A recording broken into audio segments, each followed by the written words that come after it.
are live. Hello. We're there. We're there. Let me take off this QR code thing right now. Do not show. Thank you. And I'll turn on the chats. Oh my goodness. All these people here already. Jeez. Hello. Hello. Uh-oh. Somebody's exploring. Come here, dude. Time to show you the world. Yes. Hello, Annie-Vet. Oh, yes. You get to meet him tomorrow in person. And Stephanie. Hi, Stephanie. Suzanne. Hi. Yes, we got a perrito. Just a little guy. Lisa. Hi, Lisa. Come here, bud. How are you doing tonight? Come on. Oh, goodness. Look, it's Arlene and Sheila and Jeff. Hi, Sheila and Jeff. Hey there. Come here, Max. And, of course, Arlene. And we all want to see the puppy. Everybody wants to see the puppy. Come on. Look, I got your chicken chew. Come on. I gotcha. Wow. Say hello to Maxwell. Oh, oh, here he is. Say hello. He's like, okay, you promised me a chicken chew. Let's turn this off for a minute so we're not totally blocking the screen. Okay. Hey, Max. Come on, Dad. Sit up, dude, so we can show everybody who you are. Hello. Hi there. Hi. Yes, I know. See, we're already in love. Yes, we are. So much. Yeah. And Max got a puppy. Max has got a lot of toys. Max has got toys. Max has got puppy. Max has treats and a harness. And he's already loving his crate. He goes in it quite willingly just to chill out, which is good because we got dental appointments tomorrow and he's going to have to sit in that crate with it locked. So, yeah, yes, I know, bud. So. I know. But we had to buy baby gates today because Max likes to bark and chase people. He already knows this is his house and everybody else can just get out of his house. Yes. Right, dude? He is 3.5 months old, Sheila. Yes. Oh, you're going to sit on Daddy's lap. All right, bud. All right. And just get a little face in the bottom down there. Yes. Okay. Hi, Anna. By the way, chicken chew smells like chicken. And he likes it. He likes chicken chew, don't you? Right now, he likes chewing on anything. Exactly. Yes, he is very cute. He is really adorably cute. And we kind of forgot about this age. When we had Bandit, we got Bandit when he was probably just about 8 weeks old, and he was the runt. And I mean, he literally came home in the palm of a hand. He was tiny. He was not very big. And I don't remember the lanky period. He went from being a cute little fur ball to, well, what a schnauzer typically looks like, kind of stocky, nice, strong barrel chest and hindquarters and stuff. This little guy is 3.5 months old, and he's lanky. He's got long, skinny little legs, and we forgot about this age. He's not going to look like a regular schnauzer until he's probably about 6 to 8 months old. It's your bear. Yeah. Your bear. Yes. You are not getting cerveza, dude. No. Thank you, Arlene. Wait till you guys see him tomorrow. He'll probably bark all night with you guys around. But you know what? That's okay because I got treats. You give him treats, he'll love you. We ain't barking all night No. because we got to learn how to play nicely during Kane's games. So He slept with us last night. He is very adorable. And yeah, the ears. We don't crop ears. We like the floppy ears. Yep. The only thing I'm not used to is having a schnauzer that does not have its tail docked. But I've seen quite a few schnauzers in Mexico, in fact, that don't have their tails docked. Either way, we just have to think of how we want the haircut to be. Maybe a little fluff at the end of his tail or something. Just a little, I don't know. He's cute. So we're not docking tails. We're not cropping ears. He's going to be just like he is. if we, dude, not the carpet. Hey. Hey. Max. Max. No. No. Yeah, if we bobbed his tail, it ended up, dude, it ended up being looking too much like Bandit, and it's already a problem trying to. Hey. Okay, so I have to move something because he's obviously he wants to do something with this piece of carpet. No. All right. Yeah, he's fixated on one particular piece of the carpet right now, I think. Or it's just the carpet, period. Okay. That's why you have chew toys. Chew toys. Yes, like Chunky chicken. Chewy chicken. setting up, I had to keep him from chewing electrical cords. It was like, dude. He'll get out of it. I started training with him. I'm trying to get him to recognize his name. That's like the first order of business. And then after he gets his name, then it's going to be The barking. Probably the barking is next. That makes sense. Yeah, because, we got him yesterday afternoon. We get home, and, he was very put offish, sort of like, all right, I don't know about all this, da.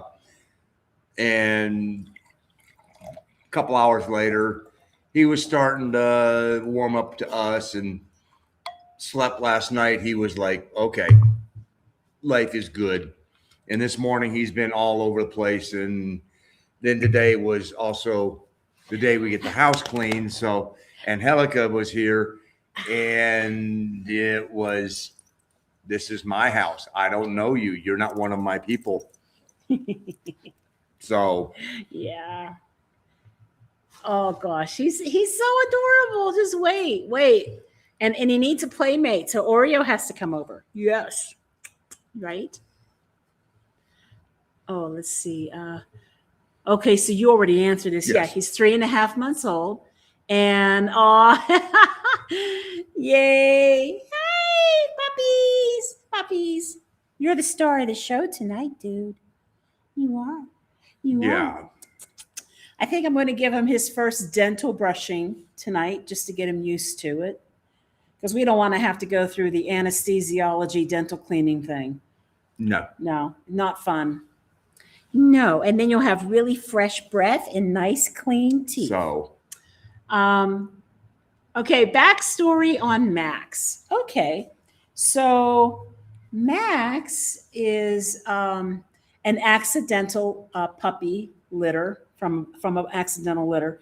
His mom, I'm trying to remember what the mom's name was, but she's a cream colored schnauzer, and his daddy is a salt and pepper named Oreo. And apparently, mommy and daddy weren't supposed to get hooked up. I guess it happened when didn't take long. Yeah, the owner wasn't expecting it, and she ended up with a litter of puppies. And they're very conscientious about who gets to adopt them because they love the puppies like their family, of course. And she's had a really hard time finding homes for them because people think that she's charging too much for the dogs. Now, I'm going to say she wanted 5,500 pesos. That's what, about $300. Yeah. Roughly. We paid $500 when we got Bandit 18 years ago. Oh, yeah. 22 years ago. Oh gosh, you're right. He was 18 when he died. Yeah. Yeah. So 22 years ago, he was $500. I was online specifically looking for schnauzers. A lot of it because we're used to having schnauzers, and I've had schnauzers most of my life, but also because they don't really shed much, and I have allergy issues, and plus that it helps keep the hair down from shedding around the house and stuff too. So I was looking at breeders. I was looking at, there's not a lot of official breeders in Mexico of the Schnauzer uh, breed. The ones that do breed, they breed show dogs.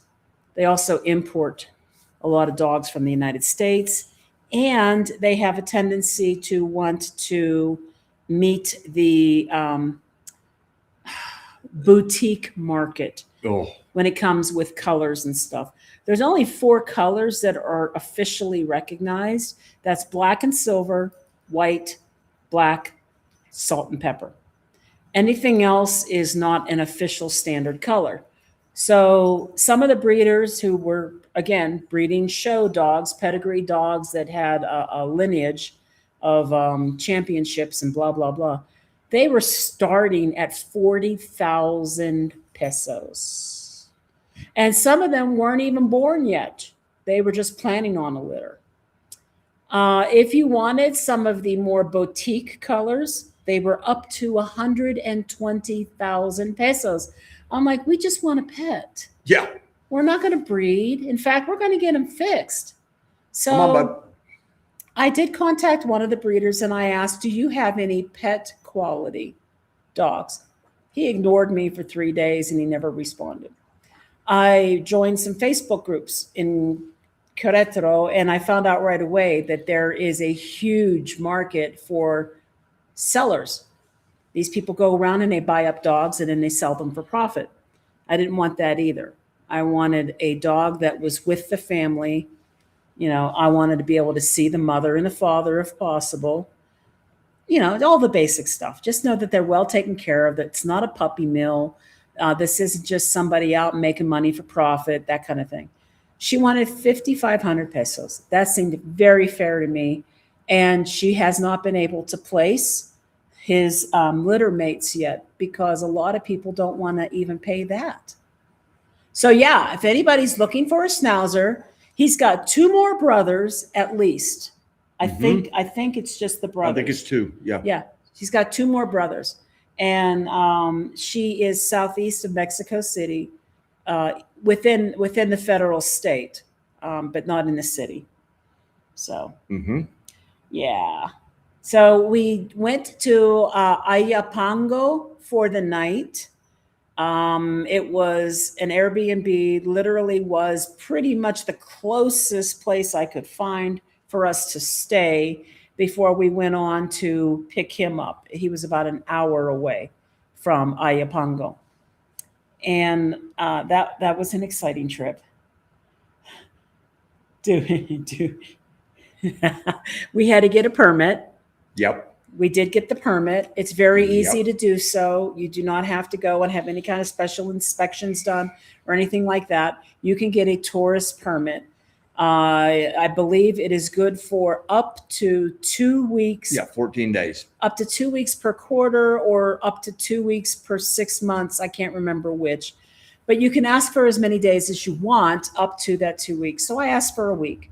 It didn't cost anything. I was able to print out a paper and just keep it in the car. Well, but originally we were going to be meeting them close to halfway, someplace there.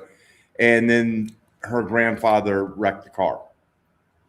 And so we had to go all the way down there. Yeah, all they had was a all they had was a scooter. And it was like, no, we'll go all the way. Famous last words, So in total, round trip, we got pulled over by the police 4 times. Not twice, not 3 times, 4 times. We got pulled over 4 times. Each time in the state of Mexico. Yeah. And we had to show the pass, which was good. They let that go. One time they did ask to see the tip on the car. No, every time they asked to see No, not they the didn't. tip. Not They the wanted tip. to see the permit. pass. They wanted the pass. Right. So everybody asked for the pass. Only one person asked for the tip. Would you like to finish that story? Going down, we pass a toll booth, go up around a corner, come down a corner, and the state of Mexico police are sitting there and come around the corner, and he just waves us over. And I'm like, really? No. I was speeding. I mean, I'm not gonna deny that. Speeding. I was speeding. And well, we pulled over. He comes up, very nice gentleman with a smile and everything else. And he asked, for the license, and he asked for the residency card, and the tip and the permit. And we're sitting there and trying to have the conversation going back and forth in my rudimentary Spanish, and he doesn't speak English, so this really was rudimentary Spanish. Yeah, trying to talk this out. And so it was like, well, he pulls out his phone, takes pictures of the tip, and he takes pictures of my license and the residency card and everything else. And then I understand that he's like, okay, I'm going to take your license. You're going to have to come down tomorrow and pay between the hours of 9 and 4. And he pulls up his phone and he goes, and your penalty is going to be, you ready? 8,317 pesos. Almost $500. And I'm like, and we have no ticket. Now, if he would have taken the driver's license, we probably would have got a ticket. Well, yeah, because that would have you would have had to present that. Right. And it's, I mean, if it was a scam, he has done this very well, because the page that he showed, it had the 8,317 pesos on there. It's in the same brick color that the government, the gobierno likes to use. And I mean, everything looked very official and everything else. And, it's like, all right, we really don't want to have to come back down and or stop tomorrow on our way back to Querétaro with the dog, with a new puppy, find parking, go in, Puedo pago ahora. See, so 8,317 pesos later, we're taking off. So, and then the next day on the way back, we get pulled over 3 more times.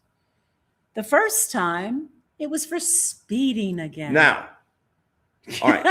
After the first one, she's mad at me. I'm mad at me, and everything else. Which because I mean, I get a little heavy footed and everything else. And so when we're coming back, we pick him up, wiggle our way back through, and we're coming back up the same road that we got pulled on, and the day before, and we're just talking about it, and I was like, you know what? I'm getting behind this truck, and I'm just going to stay behind the truck. And that's what we were doing. We're riding behind the truck. Yep. Same speed as the truck. Same, yeah. I'm not passing the truck. I mean, we're just going down the road. Truck keeps going, and the guy's pointing us over again. And I'm like, blank me. Are you kidding? And so we pull over, and the guy comes up and he asks, licencia, and then we give him the permit and everything else. And I could tell, he wanted to know where we were coming from. And I told him, that we just picked up the new puppy, and where are you heading to? Well, we're going home to Querétaro. And for those of you who don't think I can speak Spanish, I'm doing all of this in Spanish. So and so it's he I could see him. He was gnashing his teeth, and he was thinking about it. And I'm just shut up, Mark. Just let him, And finally he's going, nada más de 80 o 90. Nada más. And I'm like, sí, gracias, sí. He goes, hands me back my license. He goes, nada más. Okay. You don't have to tell me 10 times. Mark. And so it was like, all right, thank God. And so we start slowly working our way down the road, get to the next, Caseta de Cobro, the toll booth, pulling out the toll booth. Every toll booth after that, just about. In the state of Mexico, yeah. And it was like every time we hit a toll booth, pull over. And it got to the point where I didn't even put my wallet away because it was just like, here you go. Gino had been sticking the permit back in the glove box. And it was like, nope, there's no point putting it away because every time we hit one of these, we had to show it to them. And, they were like, okay. One was really nonverbal, and just looked at everything, handed it back and went, and the other one was like, oh, todo está bien, tienes un buen día, hasta luego. So, I mean, everything was, other than the fact of having to stop at every stinking, toll booth in the state of Mexico. And we got to the last one in Mexico, and I'm just going, oh, God, one more time, really? And no police were there. They had the National Guard were before it, and they weren't stopping anybody. So it was just like, okay, they were searching somebody's pickup. Well, but I mean, they weren't looking at it for the permits. That was the National Guard. So, we got through that one. So the lesson here is do not go above 80 o 90 when you're in the state of Mexico. No. Secret here, lesson, don't drive in the state of Mexico. That'll never happen again. No. If Caroline called up and said, I'll give you Max's 2 perro, hermanos, somebody gonna have to go get them because I ain't driving in the state of Mexico again. Yeah. So, and I know if you're watching, we should have gotten the ticket and everything else, but it was all about expediency and everything else. And Gina looks it up on the thing and goes, oh, the normal speeding ticket in Mexico, in the state of Mexico, is anywhere from 900 to 1,400, 2,000 pesos. Or 2,000 pesos, somewhere around there. So, well, we don't know how fast he was going. They don't either. I don't know. How did they know we were speeding? How did they know we were speeding? And the other part is he goes, I have to add on for the speeding. So, it was I have to increase your penalty for speeding. So I don't know what it was. It was like, whatever. Well, maybe they had radar and they caught it and you were above a certain limit because, fines increase with. I know, but they didn't say what speed we were going. He might have. You probably missed it. Our Spanish wasn't that good. So, he might have said it. All I know is we got pulled over 4 times, 3 in one day. No. Okay, I'm moving along here. Oh gosh, salmon skin dog treats. I wish we had a Trader Joe's. I like Trader Joe's. They got good cheese. Is he purebred or mixed? Well, we assume that he's purebred, but we don't know how purebred his mom and dad were. So they look like schnauzers. I Yeah, mean, I they, mean- they look like, you know, nothing that we saw on them looked like we're going, oh, there's a little bit of something else there. They both look, you know, but he does not come with a pedigree. and we're not looking for one because we're not No. showing him. No. And if I wanted to, I could get DNA testing done on him, but why? You know, he's cute. He's cute just the way he is. Hi, Cindy. Oh, let's see. Oh, what's up? I love saying that. I love it. Yes, he is quite adorable. We're really happy to have him. And yes, keep those floppy ears. That's right, Mark. So we do have to get him a vet visit, and of course, we'll have to get him. We'll get him neutered. I'm not really sure what the best age for that is. About 4 months, 5 months, Don't look something at me. like that. I don't know. He was sticking his little weenie out today. I'm like, put that thing away. I mean, for some of us, it was 33 years of age, but I mean, you know. Yeah. I've been looking at house listings in Privadas and Querétaro, and the majority of the yards are tiny. Oh, yeah. Well, we have a yard that we share with 7 other like condo units, houses in this little enclave that we're in. Yeah. So we got a lot of yard. There's a lot of yard to throw stick and things like that, which is why it's really important for me to get his harness.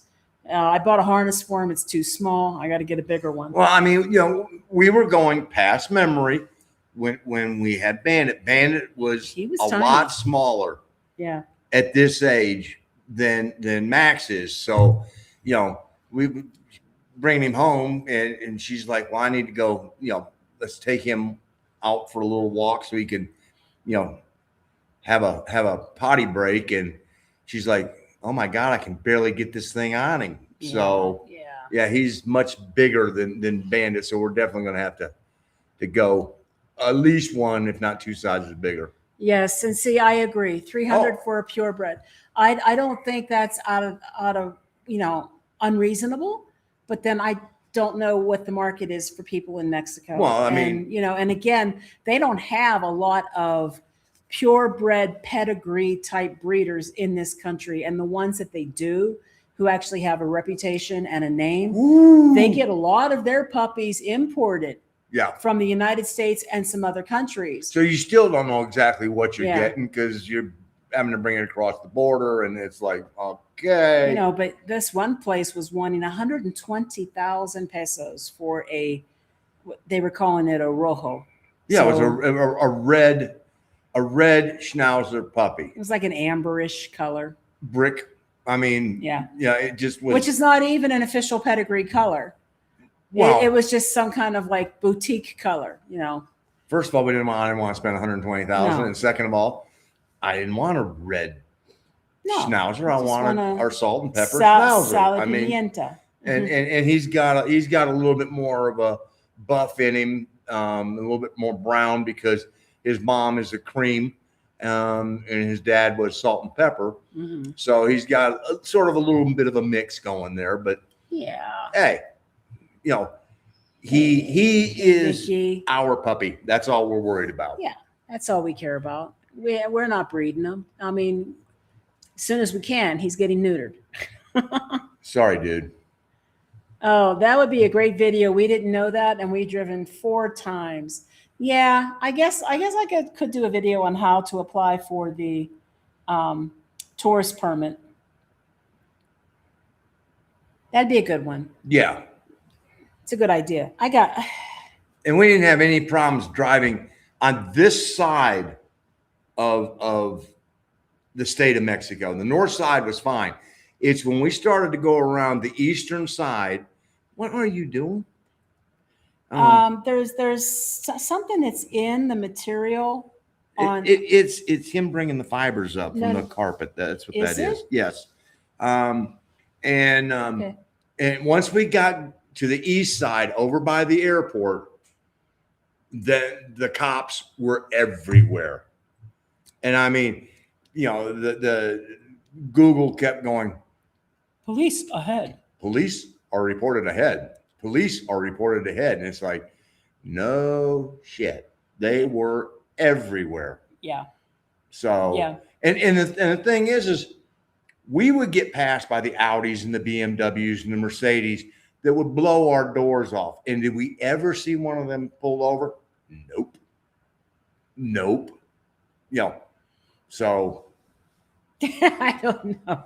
I don't know how anybody could tell us any differently from anybody else on the highway when you're making a move that quick. They can quickly go, that's not a Mexican plate. And I, honest to God, sit there and go, that had a factor. Yeah, maybe. Well, yeah, because if you didn't get your permit, they're going to get you on that. That is correct. True.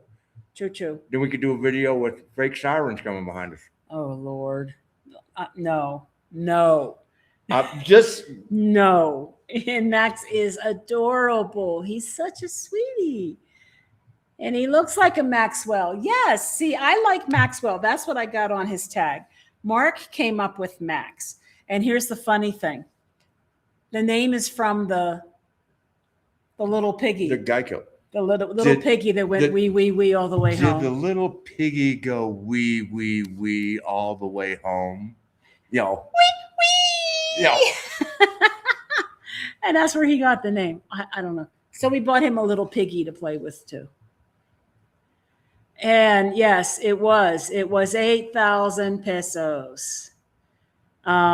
Which meant we had to find a bank now, because I mean, the 8,000 pesos left us short of what we were going to need to be able to pay the 5,500 pesos, you know. And then the first time we got pulled the next day, I'm going, because if we had to pay it again, we didn't have it. Nope. I mean, in my pocket, I may have had 2,200, 2,500 pesos. So, you know, I had enough for us to be able to get lunch, and I always carry enough in case, because this has happened before, where we pull in to get gas and they pump, and then they try and use the card, and then suddenly they're no tango Wi-Fi. Well, okay, what are you going to do now? You know, so always trying to make sure I've got enough that I can pay for one tank of gas in cash. Well, and we like to have cash for the tolls too, in case our transponder and that has happened as well, especially in the Yucatan Peninsula area, where the transponder they don't like the transponder, and now you got to pay cash. So, and so clicker training. So I have now bought 2 clickers off Amazon and have thrown both of them away because they don't work. I used to have one from PetSmart that was amazing. But when I went to Petco here, I couldn't find one. So I've been trying to order different ones off of Amazon. And finally I gave up and I just downloaded an app. The app was 19 pesos. So that's what I'm going to use. And so clicker training, I started it this morning with them. And every time I said his name and he looked at me, click and a treat. And I'll do that for a few days. And then eventually I'll be able to say his name without a click. And he should be looking at me. And then he gets a treat. Yeah, the whole thing is the clicker gets their attention. Yeah. And so it's one of those where, okay, reward the positive. And until you get the positive response that you're looking for, there is no retreat. And you just keep doing it. And eventually the desire for treats, especially with intelligent dogs, and schnauzers are extremely intelligent, sometimes too intelligent.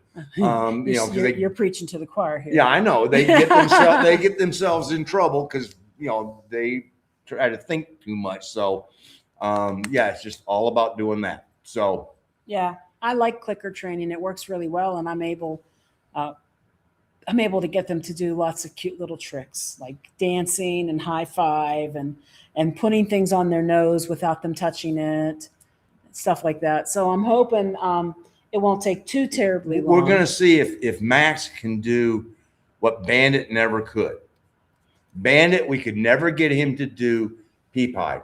Oh yeah, we wanted to do cover his eyes. We could never get Bandit to cover his eyes. Except when he'd be over there and he'd be in trouble, then he'd be like, yeah. And you'd be like, dude, that's not what we're talking about. Maybe like, oh, But I used to get Bandit to dance and roll over, lay down, and I could actually get him to do push-ups. Be like, sit down, sit down. Oh, and with a hand motion too. So the roll over. Yeah, sit was this, and down was this, and this was roll over. Speak. This was dance. Speak. What am I forgetting? Oh, high five. High five. And then of course shake. Yep. But I don't know. Anyway, as far as the name recognition goes, that's how I start. I do clicker training. And I don't know how long it will take. 3 days, maybe a week at the most. He'll get it. Yeah. Now we just have to figure out what type of Max he's going to be. I mean, he's going to be, God help us, Maxwell smart. Would you believe? Yeah. Sorry about that, Chief. I like Maxwell. Or is he going to be Mad Max? Which is about what he was today, running around here going, "This is mine. Get off of here. Everybody, run away." He was ready to take on a boxer that came wandering in. Unfortunately, I just got him in and closed the door. And I look back, and here comes a boxer onto our back terrace. And he's face first in the door going nuts. And the boxer's like, "What, dude?" Yeah. Hey there, Mark and Paulette. Hola. Hola. Hey, this is a good time to mention it since Mark and Paulette are on. Guys, Mextranjero 2027, the last weekend in February. They are already rocking and rolling, getting things put together. They've got, I think, commitments from 3 hotels as far as discounts that are going to be available for you guys if you want to come down and partake in the wonder that is SLP. They have also already got the event page up for you guys, the subscribers, that they'll be able to keep you abreast of schedules, hotels, restaurants that will be giving discounts, what the schedule, where it's going to be and everything else.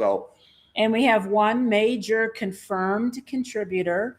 It's going to be sponsored by Amy Whitney of Expat Spanish. I can't talk, sorry. And there is a second sponsor. We're just not exactly sure yet. Still waiting to finalize. Fleshing it out. Yep. But Expat Spanish. Be sure to check out Expat Spanish if you're interested in picking up some very functional Spanish that you would use in your day-to-day life in Mexico. Even when you're pulled over. Even when you're pulled over. So Mextranjero coming up. Make a date in your calendar. Come early, see part of the city, or stay late, because there's a lot of things. It is a city that does take more than a couple of days to really get the entire feel of. Gosh. Sorry, guys. I'm sweating. It's hot in here. I got the air on, too. All right. I'm going to go back to chat. So, yes, it was unbelievable. Can you believe that? 4 times in 2 days. It was really getting to be quite comedic. And any clue why they pulled you over to 3rd and 4th times? Yeah, they wanted to look. They wanted to make sure that we did have the permit to drive. You have to in Mexico City. You're only allowed to drive on certain days corresponding to the last digit of your license plate. And there is, I want to say, at least 1 day a month, or maybe 1 day a week, where nobody is allowed to drive unless they have paid for a permit.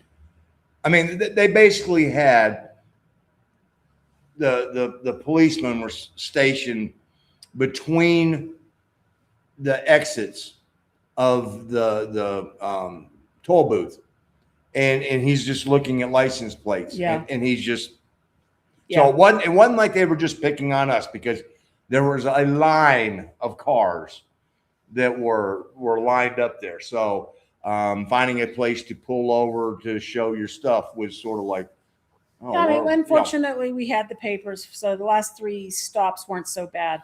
The first of the last 3 could have been, but I think he took pity on us and just let us go, because Mr. Leadfoot over here had almost learned his lesson, but by that time he had. all the way till I got the hell out of the state of Mexico. I know. And then it was, he's got a terrible, terrible heavy foot. but I was keeping up with the flow of traffic. I mean, it wasn't like I was coming down. Coming down, I was pushing it. I really was. Going back, I was keeping up. I was keeping up with the flow of traffic. Yes, he was. And the flow of traffic, I think we were in, 90 kilometers an hour, and everybody's driving 100 to 110, and I'm just driving right along with them. And he was behind a truck, and he goes, "Well, why didn't they pull the truck over?" Well, honey, it's a whole lot harder to stop a truck. So that's an excuse to drive to speed. I'm just saying. It is what it is. Yeah. So if they don't see a sticker for the permit, they'll usually stop you. And that's probably true. And as long as you have the permit on a paper, you can even have it inside the app. They have an app as well. And you could show it to them inside the app. But I found that the app was a little cumbersome to navigate. So I just printed it out instead. It was easier just Thank to pull. God. So that's another thing. Print that thing so that you can hand it. Because if you're driving and you don't have the sticker, and you're driving in the state of Mexico, you're gonna get pulled. Yup. That's just. Mark wouldn't look good in a prison jumpsuit. No. And he wouldn't have liked it. He took our money with a smile, shook our hands, the whole 9 yards. And I'm going, no lie, you could have sealed that with a kiss, because that's what after that occurred. You didn't have enough lipstick on. Yeah, and of course with the U.S. plated car, you're right. Yeah. You're right. So, any advice on how to find puppies? I'm going to need more corgis once I'm there. Good breeders. Well, I struggled. It was not easy. I mean, this whole thing started with I decided that we were going to, I was going to get her a dog, because, we're settled down and everything else. And she's been wanting, her replacement. And so I was like, well, okay, I'm going to get with my 2 cohorts, Annie, Bet, and Arlene, and we're going to see if we can pull off this surprise.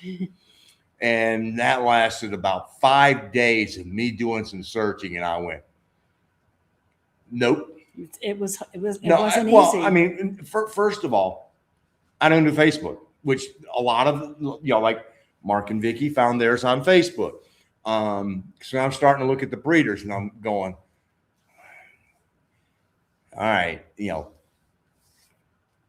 there's nobody really local that does schnauzers. No. And everybody was like Mexico City or Guadalajara. And then there's no way that I could come up with a logical excuse to suddenly disappear for 8 hours and then take, X number of pesos that just disappear out of the, that would open up a whole new line of, the hell are you doing? And I wouldn't blame her, because it'd be like, oh, you're disappearing for a day or so and money's now not here. What's happening? So I threw the towel in on the surprise and went, all right, baby. Yeah. And so we're sitting out there. She's having her lunch and we're talking. She's going, well, we could go do this weekend. We could go do this weekend. We can do this weekend. I said, or we can go look for a schnauzer. And she went, what? Are you for real? And then it was, hold on. Why are you doing this? like He didn't want a dog.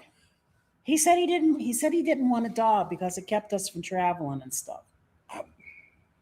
Just saying. it was important to you, and then you were like, Yeah. well, don't put this on me. I'm like, well, you want the dog. I mean, so. And so then I cried for the next 3 days.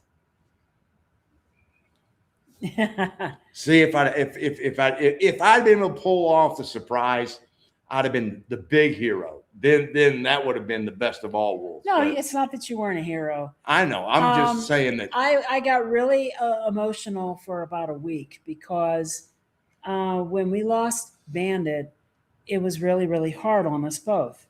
And we first came to Mexico, the first place we stayed for 2 months, they had 2 schnauzers. And that was kind of healing to have them around for a little bit. But, I miss Bandit. I miss them a lot. And we have been here now for almost 4 years. And I've kind of pushed it out of my mind. And then when he said that, it was like it all came back. So after I got that out of my system, looking online was really, really hard. And there's a Querétaro Schnauzers, Querétaro something group. And people would post these pictures of dogs. But funny enough, if you said you were interested, nobody would answer. Well, and we even had somebody locally on Facebook that had a puppy, Yep. a Schnauzer puppy. Gina saw it, contacted them, and they said, well, we've got somebody coming in the morning to get him, but if that doesn't work, we'll let you know. Yeah. And then 3 or 4 days went by, and I just assumed. And we'd already now contacted. No, not yet. 3 or 4 days went by, and I already assumed that the dog must not be available. So then we'd already made arrangements to get Max. No. Yeah, we did. So then I reached out to this other lady to get this other to talk about this other dog that she had, and found that she's close to Mexico City. And then we started to make arrangements to go get that one. We did a video call and talked about, the mom and the dad and a little bit about us and how she came to have this litter of puppies. And then don't you know it, like a day or 2 later, here this first person who never got back to me says, that person didn't work out. Are you still interested? No, I'm not, because I've already made arrangements to get a dog from someone else. Like, I'm sorry, this is a living being. That mañana philosophy is not going to work with me. If you tell me that somebody is coming mañana, and if they don't come, you're going to let me know, then I expect you to let me know en la tarde. Well, and if this person had done that afternoon, we probably would have gone and gotten the dog. True. I mean, but they did, because it was here in Querétaro. I mean, that'd have been but they did, and it would have saved us 8,317 pesos in a shit pot full of time. So I mean, but we wouldn't have gotten Max. So it all turned out worked for the out best. just fine. Yes, because Max is adorable, and his owners were really, really, really concerned about finding the right home for these puppies. Yeah, they weren't worried about us. Yeah. What they do? He's taking a nap. But anyway, that's that. We're going to switch down to some more comments here. Hello, Dina. Welcome. And 300 plus 500, Mr. Max's. That's what it ended up costing. Plus a night in an Airbnb. That was so adorably cute. Oh my God. I mean, this Airbnb. It was a little cottage. I mean, was just adorable. And good thing we didn't have Annie Vet and Arlene, because Annie Vet would have wanted to take home the entire garden. Yeah, it had a cute little private garden. It had what was probably a sala or something downstairs. that wasn't available to us. Which we didn't need. We had basically the upstairs floor, which was a efficiency apartment style bedroom. Studio. It was a studio. Yeah. And it was really cute and very comfortable. And the best part of it, honestly, was the host and hostess and her husband. So Laura y Roberto. Fili. Laura y Roberto. Fili. Okay. His name was Fili Roberto, but he goes by Fili. Oh. So Laura and Fili, I keep kind of wanting to call him Philly, like a cheese stick. They were super, super nice. They walked us around the town of Ayapango and showed us what restaurants were available. And they were really great. Nice couple. Oh, yes. Yeah. I mean, the whole thing there was A1. So. And Maxwell, Sheffield. Ooh.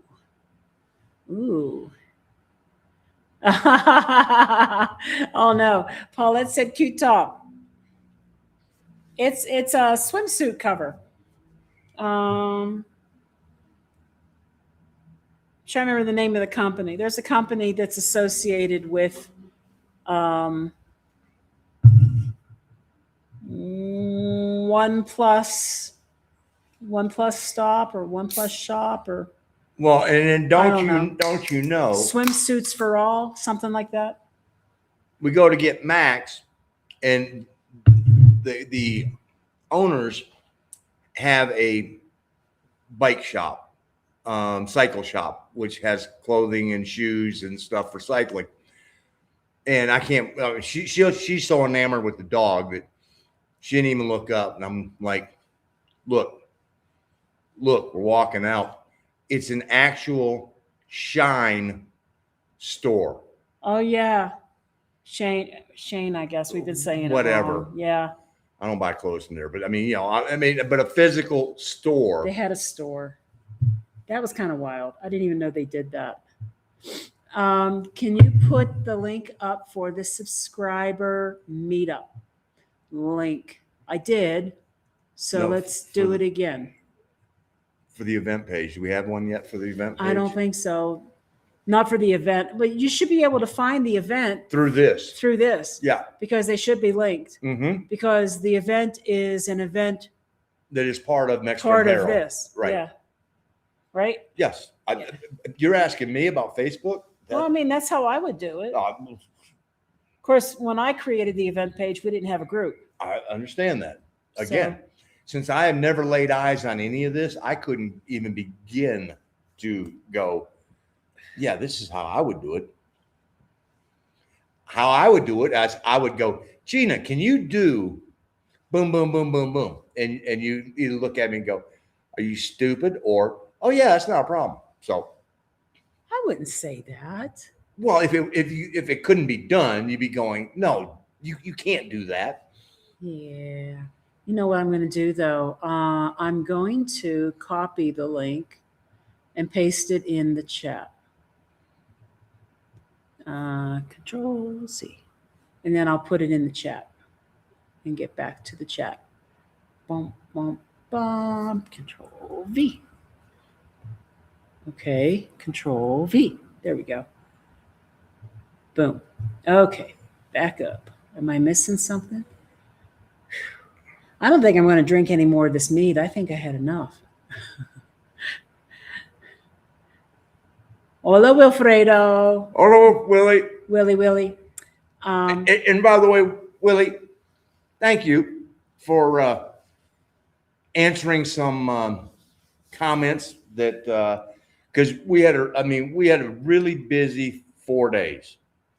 I mean, we had Friday we left to go to the Ren Fair. Saturday was the Ren Fair. Sunday we came home from the Ren Fair. Monday we left to go get Max. Tuesday we came home. So 5 days basically. And so it was literally 5 days with.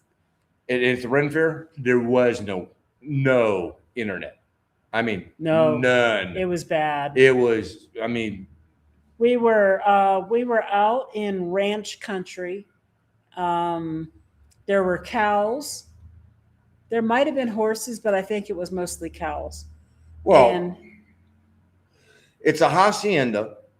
And when we get there, we're sitting there, we're waiting, and the hostess had said, please, let me know about 30 minutes before you get here. Gina did. Then we get there and we're sitting outside and we have no signal. no cell phone signal for Telcel or AT&T. No, Yeah. and so finally, I don't know, 20 minutes later, young lady comes walking over and, around the corner, Izquierda, Este Calle. And so we go down and we drive up, and there's a dirt road that runs on the backside of the hacienda. And we start going down and nobody's there. So we're like, we're in the wrong spot. So we keep going, and there's a stockyard. And after the stockyard, there is a whole group of donkeys. I ain't seen that much ass since, well, anyway. And then after them, there were some horses. And the other side is a grain company that's got the big grain silos and everything else. And looked at her and I went, no, there's nothing down here. That's as far as we could see was grain company on one side and pasture on the other. So we turn around and we were driving back. The young lady she had opened up the doors. And so, we got in so we didn't have signal there. Then busy on Monday and Tuesday. And you addressed a couple of comments that I wanted to get to. And I appreciate your stepping up on that one. So, Okay. Just saying thank you. I know. That was a really long thank you. Well, I was telling a coworker about expat Spanish. Any idea what their prices are like? I want to say, I don't know if they've changed.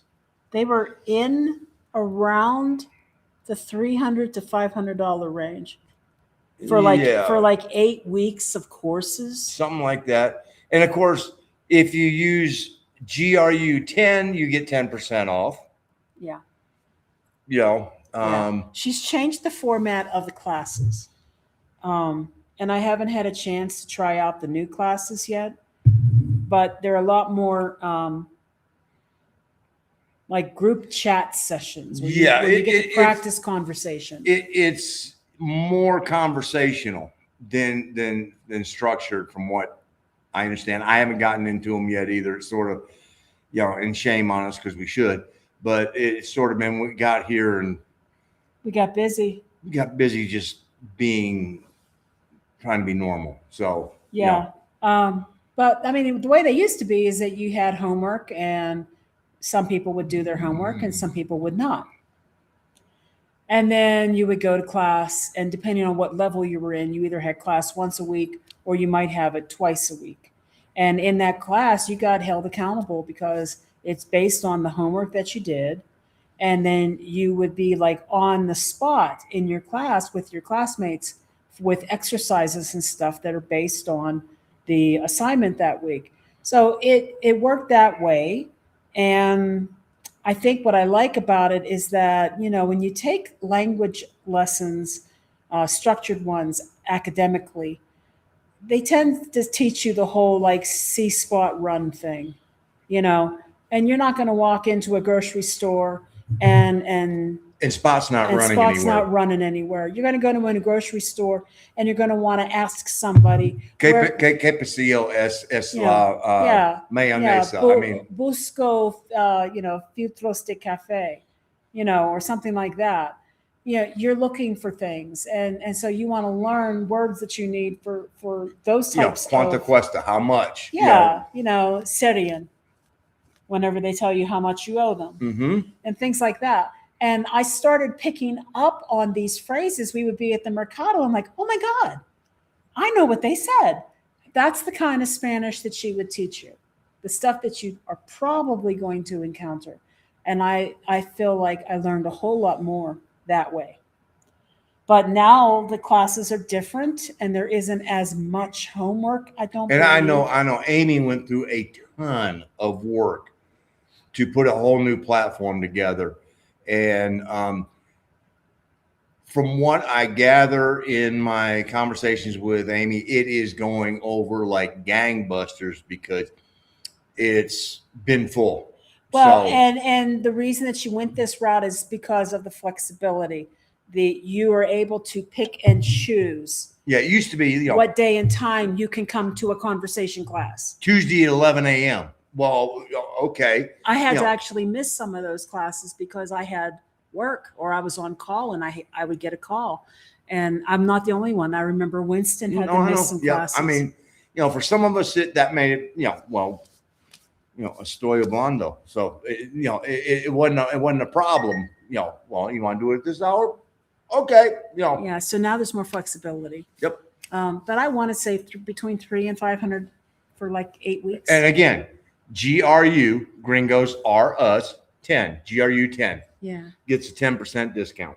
Paul had said, as long it wasn't you, Mark, being replaced. I don't think I'm getting replaced anytime soon. What were you getting replaced with? I don't know. I don't know either. Was the Ren Fair good? Well, if you're used to going to Ren Fairs in the United States, it wasn't quite that scale. Also, it doesn't help that it opened at noon, it closed at 8. We didn't get there till 3:30 or 4. It started to rain pretty bad about 5:30, and then it would hail. Hold on. Whoa. You need to tell the whole story. No, I'm just talking about the actual time. I'm not. Oh, okay. We didn't get there till about 3:30 or 4. There's a reason why. Yeah, well, whatever. Mm-hmm. She's just asking how the Ren Fair is. She doesn't need all the intricate details of why we got there at 3:30 or 4. Overall, we were under the assumption that everybody in Mexico goes to stuff late anyway, and we weren't going to miss a whole lot.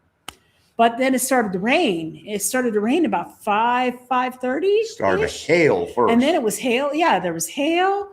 I mean, it got really windy. It got really windy. And then all of a sudden, ice starts bouncing off the because we were like, ooh, this is not going to be pretty because we could see what was coming in. Right. And the wind was just gusting. And Annie and Arlene are over there helping some of the vendors because their tents were about to become like, hang gliders because they were about to take off. It was that hard of a wind. And then we were sitting at a table and ice starts bouncing off the table. And it's like, yeah. Are you kidding me? I had 2 goals. Goal number 1 was to dress up and make an appearance. And goal number 2 was to get me some mead, which I succeeded in. So, and then an unexpected goal of she actually got to have her picture taken with a booho. Yes, I got my picture taken with an owl, and I love owls. So that was really cool. They did have dancing, jousting, music. I just don't know when. The Ren Fair was broken up over 2 days. A lot of Ren Fairs in other places run for weeks on the weekends. They're like 6 weekends, or something. This was a short 2-day thing. And for the size of the festival, it was very well attended. Good turnout. Because the parking lot was packed. Yes. Which was at the lowest point on the property. So when the deluge started, it was the car was actually doing. I felt like we were riding on ice because it was doing the slow slide to one direction. Yeah, it was slippy. But the turnout was good. A lot of people did dress up. I'd say probably 40% of the people were in some form of attire. Yeah, which was fun. Mark, of course, went under duress. And he'll probably never go again, but that's okay. That is correct. We didn't get to see any performances of anything, probably because there wasn't any going on during the period that we were actually there. And then when it started to rain, so then and then when it started to rain, all the vendors were dropping their tents or wrapping them up because it was. I mean. It was like, no, it's time to just go. Yeah. And so next time, we're going to be a little bit better prepared. You mean like take your dress? Yeah. We got all the way up there and I had everything I needed except for my damn dress. I didn't have my dress. So we took another 3 hours to drive back home and back up again to get my dress. But again, we weren't really planning on going until about 2 in the afternoon or so. And we were waiting on whether a friend was going to show up or not, which ended up not. And so we got there about 3:30. I wasn't really worried about it. I didn't think we were going to miss a whole lot. And then I think we would have seen more if it hadn't rained. Oh, I And agree. on our way out, what we didn't realize is we didn't know the lay of the land. They have got an area where they had jousting, obviously. There is a ring somewhere with dirt that they were running horses on, but we don't know where that is because we had never been on this property before. It was Hacienda Tovares, and we had never been there. So we don't know where that happened. But there was a brick, mason brick type pavilion, and it was quite large, and it had a stage. And as we were leaving in the rain, a bunch of smart people who, gee, maybe they've done this before, are under the covered pavilion and there's music playing. And I think there was like some dancing or something happening. We were wet. We were leaving. Yeah.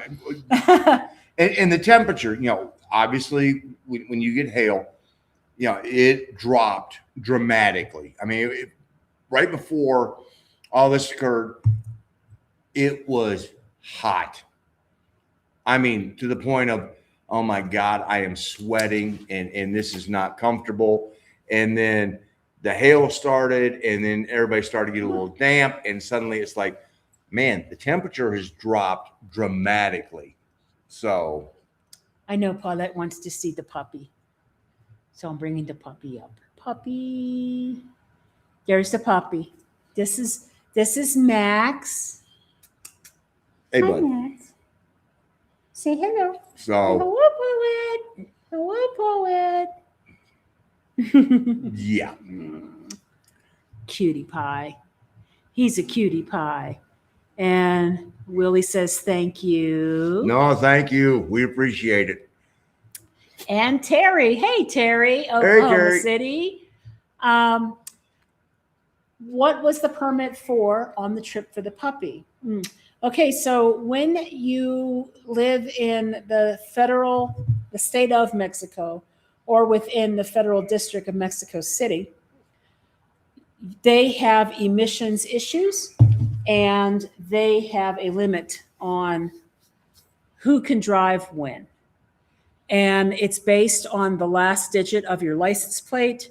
And there is 1 day a week that you are not allowed to ever drive, ever. And at least that car. And then there is also, I don't know if it's 1 day a week or I think it's 1 day a month. Nobody drives. But you can get around those with a paid permit. Now, if you're a tourist or if you're only going to be there temporarily, you can apply for a free permit that you have to carry around in your car or on your phone. And it's only good for It's only good for a maximum of 2 weeks. And you can only get that tourist permit, I want to say quarterly or maybe twice a year. I think if you use the full 2 weeks, you have to wait 6 months before. Is it 6 months? If you do, I think it's if you do like 1 week, you can wait a quarter and get another week the next quarter. Oh, that wasn't my understanding. Okay. My understanding was the max you get period is 2 weeks within a period. I thought that, yeah. And you can break that up, that 2 weeks, you can break that up into however many smaller segments that you want. But I don't know if it's 2 weeks per quarter. I think it's 2 weeks per 6 months. 2 weeks per 6 months. Whatever. We will never be getting another permit. But anyway, it's free to do online. It's a little bit cumbersome, a little bit confusing, and it may take up to 24 hours for them to make a PDF available to you. It's 2 pages. And what we did was We started it a day early just so that in case there was a download problem or something, we wanted them to be able to have us in the system. Yeah. You know, because we didn't want, oh, that's right, what happened to us to happen to us. Yeah. So basically, well, what happened to us was going to happen to us regardless. It was the speeding that didn't have to happen to us. But the stopping to check that permit, that was going to happen. Every time they saw our car, that was probably going to happen. Because probably a lot of people don't know. And because it's a paper and it's not a sticker, like Arlene and Anivet have done, they have gone somewhere like an emissions inspection place or whatever, and they've gotten a permit to stick on their windshield. And that's fine if you're going to pay for that permit. That's the kind of permit, I think, that the people who have that, who bypass that day that they're not allowed to drive. yeah, I think that's how they do it, is they get that permit that they stick on their windshield. you pay, you get to play. Yeah, if you, I mean, exactly, pay to play. But because we don't have that and we were just going to be there for this one trip, we got a free one as a tourist. yep. And it was a little cumbersome, but I got through it. My old apartment complex, we had owls that nested in our trees, and then they cut back the trees and the owls didn't come back. Oh, I just love And owls. she was just amazed at how light they were. Oh, they're so light. Oh my God.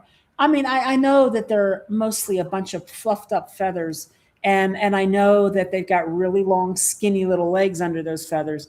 I just didn't expect them to be so light. They don't look like they're going to be light. And oh, he was so well behaved, so tame. Mm-hmm. He wasn't like freaked out or nothing. No, you could tell He'd done this. He'd gone through this routine a few times. He had done this before. It was really, really cute. Really cute. Tied to the replacement dog. Oh no, we're both replacements. So you know, and we're both came out ahead on that.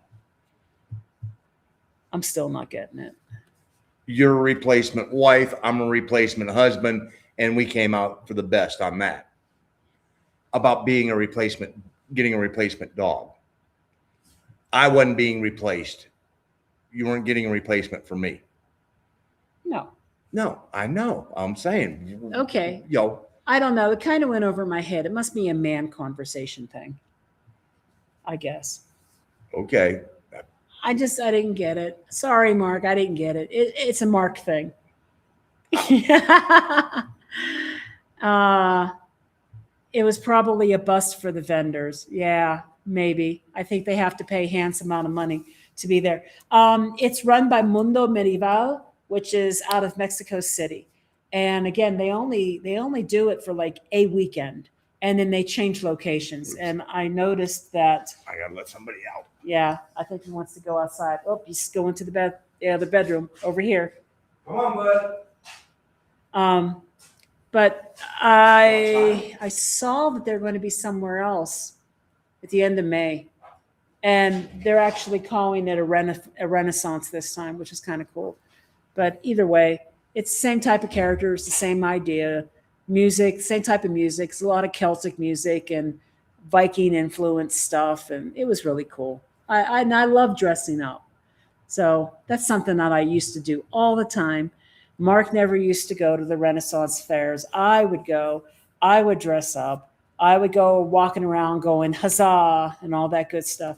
And of course, I would buy some of my costume things from the vendors on site. The Carolina Renaissance Festival has been there so long, and they run it for like, I don't know, 6 or 8 weekends, that they have a permanent home with actual medieval designed permanent structures and buildings inside the property, and which is really cool. And then all these vendors have to do is, if they pay the rent for that spot, they get the building. And one of my favorite vendors is called Feathers for Pleasure. And Feathers for Pleasure did 2 of the headdresses that I used to wear. Sometimes I wear them at concerts and stuff. I did not bring those to Mexico with me. I kind of wish I had. But then I was like, what am I going to do with them? I also bought ear cuffs, silver ear cuffs that come to a point at the end like a fairy's ear.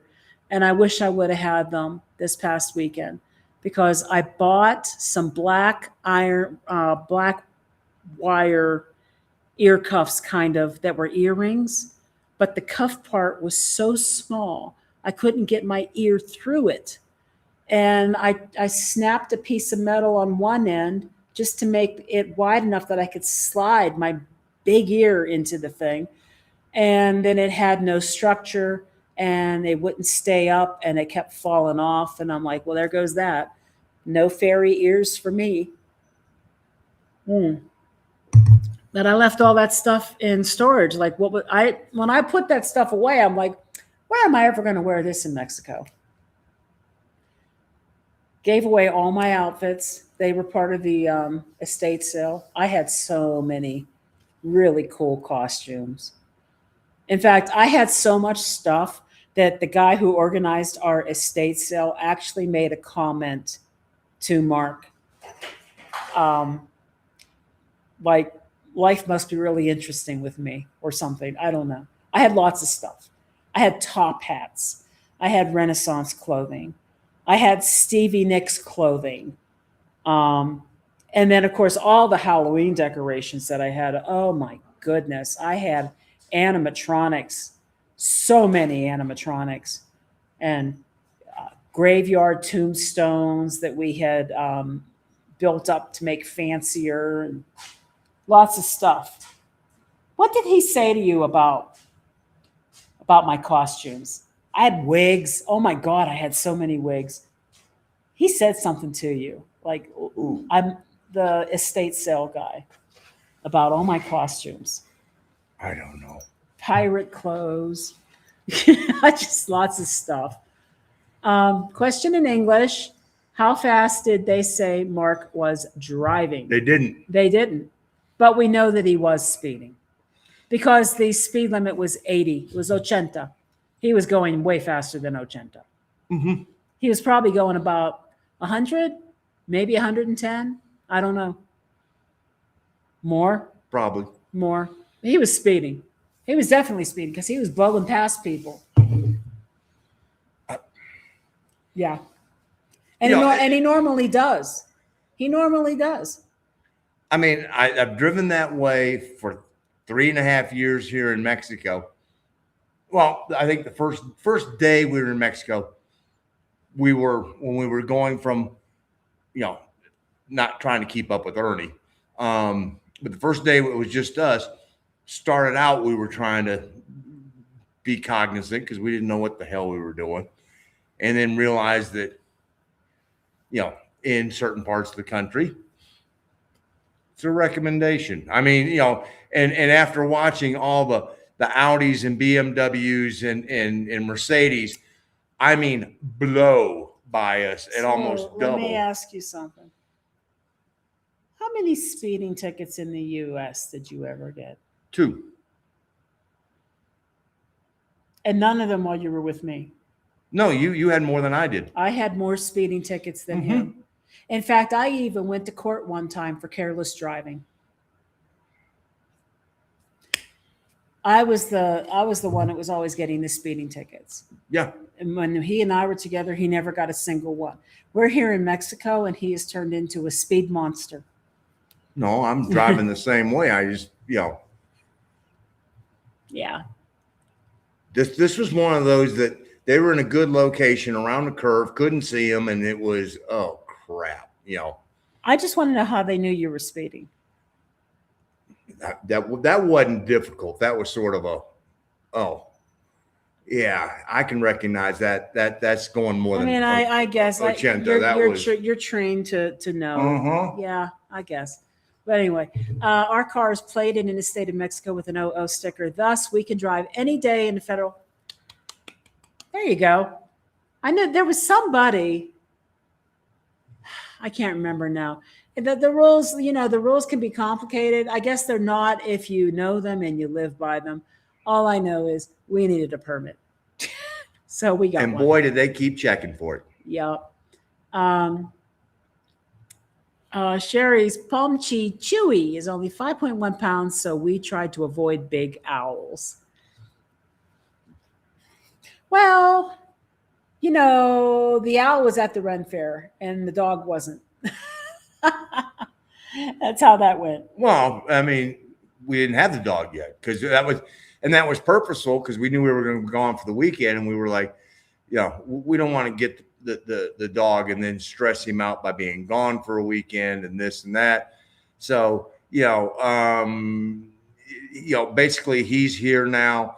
We don't go anywhere for almost a month. So, and then he gets to go visit the ants and the other perros while we're in Mexico City. Yeah. And this replacement thing is hysterical, but I'm not getting it. I still don't get it. I just don't get it. It went way over my head. That's it. Or I'm thinking about something else, and I missed it. I don't. I tried to explain it once, and I know. Hey, that's right. I want to ask. Hope everything is going well in Arkansas. Bouncing around a bit, yeah. So the taco spots near the Airbnb. San Luis Potosi's got some good food. Oh, it does at that. For real. And yeah, the 00 sticker. So, but as I was telling Arlene and Annie, unless you plan on going to Mexico City frequently, what's the matter? Just checking. Did you take him outside? I did. He did his business. Okay. So what I was telling Yvette and Arlene is that unless you plan on going to Mexico City all the time, you don't have to get that sticker, and you don't have to pay the price to get that sticker, because you can get this this visitors one. If you're just going for a visit and you're not going to be there any longer than 2 weeks, it's free. And it's just that without the sticker, you're going to get pulled over and you're going to have to show them your permit for sure. Claudia did have to go to court for speeding, careless driving too. There were workers when she was speeding. She was doing 45 on a 20 because of road work. Yeah. I'm trying to remember my careless driving. God, I had a kid in the car too. My careless driving was, there was this guy in front of me who was purposely, I don't know why, he was going half the speed limit. Like he was just jerking around with me. He was going half the speed limit. And so I tried to go around him. And when I tried to go around him, he sped up. So when he sped up, I sped up. And then I got around him. So I get up the road a ways, and I'm starting to come into town now, and I'm going around a corner, and I'm coming up on a light, and I stop, and there's a cop right behind me, and he pulls me over, and I didn't even realize why he was pulling me over. I truly didn't. I was just like, and he goes, "What were you trying to do back there?" I said, "That guy was like not letting me pass, and he was speeding up and wouldn't let me get by him." And he was, anyway, the bottom line was I got reckless driving, something like that. And it came with a potential suspension of license. So I went to court and fought it, and they reduced it to a fine. But I got chewed out by the judge. And you had a child in the car. And I was just like, okay, yeah, I know. And this guy was doing like 15 in a 35 mile per hour zone, and he thought it was funny. And when I tried to pass him, he wouldn't let me pass. And that's why I ended up speeding. So her patience goes that far, and then when it becomes stupid, then it gets that far. Look, I used to have a streak in me where road rage was a thing that would cause me to chase a person home to their front door. Or block them in on a dead end. I've done that too. And got out of the car, walked up into their face while they called me names, and raised my hand to slap their mouth Thank God the cops showed up. And the cops showed up because he called the cops. And they're like, no, ma'am, don't do that, ma'am. And they just told me I told them what happened. And they're like, you don't want to do that. You don't know if this guy's got a knife or a gun or what could happen. In the meantime, they let us go home. But this guy that had caused the whole reason for me pinning him in a dead end street, he apparently was known to the police. They kept him there. Better reason not to get involved with them. Yeah. Yeah, I was fearless. I was fearless and dumb. And I had quite a temper. Yeah, well, you know. Come here, buddy. I outgrew all that. I'm so mellow now. Mexico. No, I outgrew it before Mexico. I know, but that's give me credit. That give made me it credit. even better. I know. The sticker only costs about $40 to fly under the radar. Yeah. Yes, Cindy, to their front door. Yes, I did. I chased them all the way home from Pittsburgh, Pennsylvania, to the opposite side of Blairsville, Pennsylvania. Yes. That's a haul. Yes. In and out of traffic, through parking lots, right up to their driveway. Yes, I did. Yeah. It's a way of getting shot. I know. I don't do that anymore. I know. Oh, me. I was stupid for doing that. Yeah. Well, you know, I'm like, you know, road rage. You know how that is. Yeah. And I don't really care so much about if people cut me off and things like that. I wasn't a person who would lay on the horn and chase people down for junk like that. No, it was people who would try to shortstop, brake check me, things like that. You know. And this one time that I pinned the guy in the dead end, he had thrown something at our car. It was a cutoff thing, and then she was mad about that, and then the guy came up beside us and he threw a cup of soda. What happened was and hit us in the side of the car. We were in Monroe, North Carolina, and the speed limit might have been 35, maybe. We were on Skyview Drive, and I was moving over. I was at speed. And I was moving over into the outside lane. But this guy was doing double the speed. And he flew up and threw on his horn behind me because how dare I block him, right? So when we had time for the road opened and I was back on the inside, I don't remember. He came up on the outside and threw something at the car. A cup of whatever. Yeah, but whatever he had paid for the big gulp at the 7-Eleven, because it was a big cup, glass. But when it hits your car in traffic, it sounds a whole lot worse than it really is. I mean, it sounded like something hard hit the car. And then the game was on. Oh yes. And he was on the phone with the police as I was in pursuit.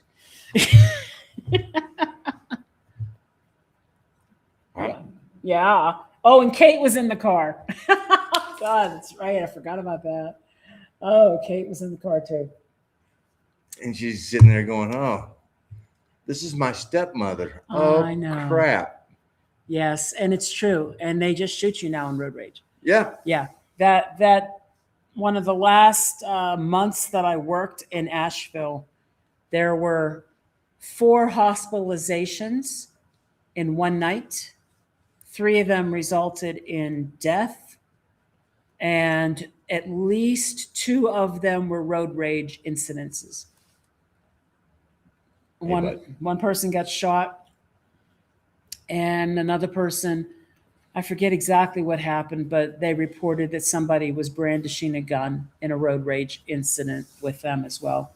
And I don't know if the 2 road rages were related or if they weren't, because it's hard to know anymore. Because everybody just walks around with a gun, and as soon as they get pissed off, they want to kill somebody. So this is kind of crazy. That's why we're in Mexico. I know. No, but seriously, I mellowed out. Bye, bud. I totally mellowed out. That one where I chased the guy home, I didn't even know you yet. Nope. Oh yeah. Nope. Nope. I know. I mean, the only time I ever did that was the one time that I was at a get together, a bunch of friends, and it was an apartment complex in Charlotte, and a young lady came and knocked at the door of the apartment of the guys we were over there having a party with, and someone had beat her to hell. And it was like, who did this to you? Oh, my husband. And it was like, he lives here? Yeah. What's he drive? And she told me what he drove, and got in my car and caught him before he managed to get out of the apartment complex, and yanked his ass out of the car and said, now swing. And again, one of those things where it probably was not the smartest move I've ever made, but yeah, I'm sorry. He was being a chivalrous knight in shining If armor. you're gonna hit a woman, now let's get it on, because I was pissed. So, he could have had a gun too. So Yes, he could have. I'm glad that you didn't get shot. me too. Oh goodness. So, what is? Oh, am I missing something? I guess I'm missing something. Oh, Yeah, you got to start with the. Oh wow, look, we are. Puppies are so much. Last puppy I had, I fed a human grade fish oil capsule a couple of days a week with DHA for brain development, joints, and a beautiful coat. He's a cute pup. That's a good idea. We want Max to have a beautiful coat. Mm-hmm. Yes. Right now, Max has Schnauzer formulated puppy mix for his food. Royal Canin or Canine. I think it's Canin. I don't think they call it Canine. Canine. I don't know, baby. I bought the Royal Canin because that was a name that I was familiar with from the time that I was nursing that litter of kittens in Oaxaca. And I was buying the substitute milk, and it was that brand. So I'm like, you know what? I think that's a good brand. I'm going to buy the food. No, and they've been around a long time. I mean, Yeah. they've got a. And they sponsor the Mexican certified pedigree dog Their version of association. AKC. Yeah. And then I got him some really good, healthy doggy treats for clicker training. Click, click. He is exploring the house. Now that he has figured out this is home, he's like, he's all over. I got to know every inch of this house. So I know, and you're watching because he does want to chew. He's been trying to chew. He's right here, honey. Oh, He's right here laying down. But he does want to chew, so we had to get him some chew toys for sure. The last person I chased in traffic, I ended up following to a McDonald's parking lot, and a teenager tried to give me a lesson on how to drive. I have been unhinged many times while driving. Teenager, yeah. well, I mean, there's a couple times I have lost my temper driving here in Mexico, because God knows, it is not unheard of to do a right-hand turn from the 3 lanes of traffic, right-hand turn from the far left lane, or suddenly stop and throw your hazard lights on and go and park and go, yeah, everybody will go around me. I mean, so there's been a couple of times. It's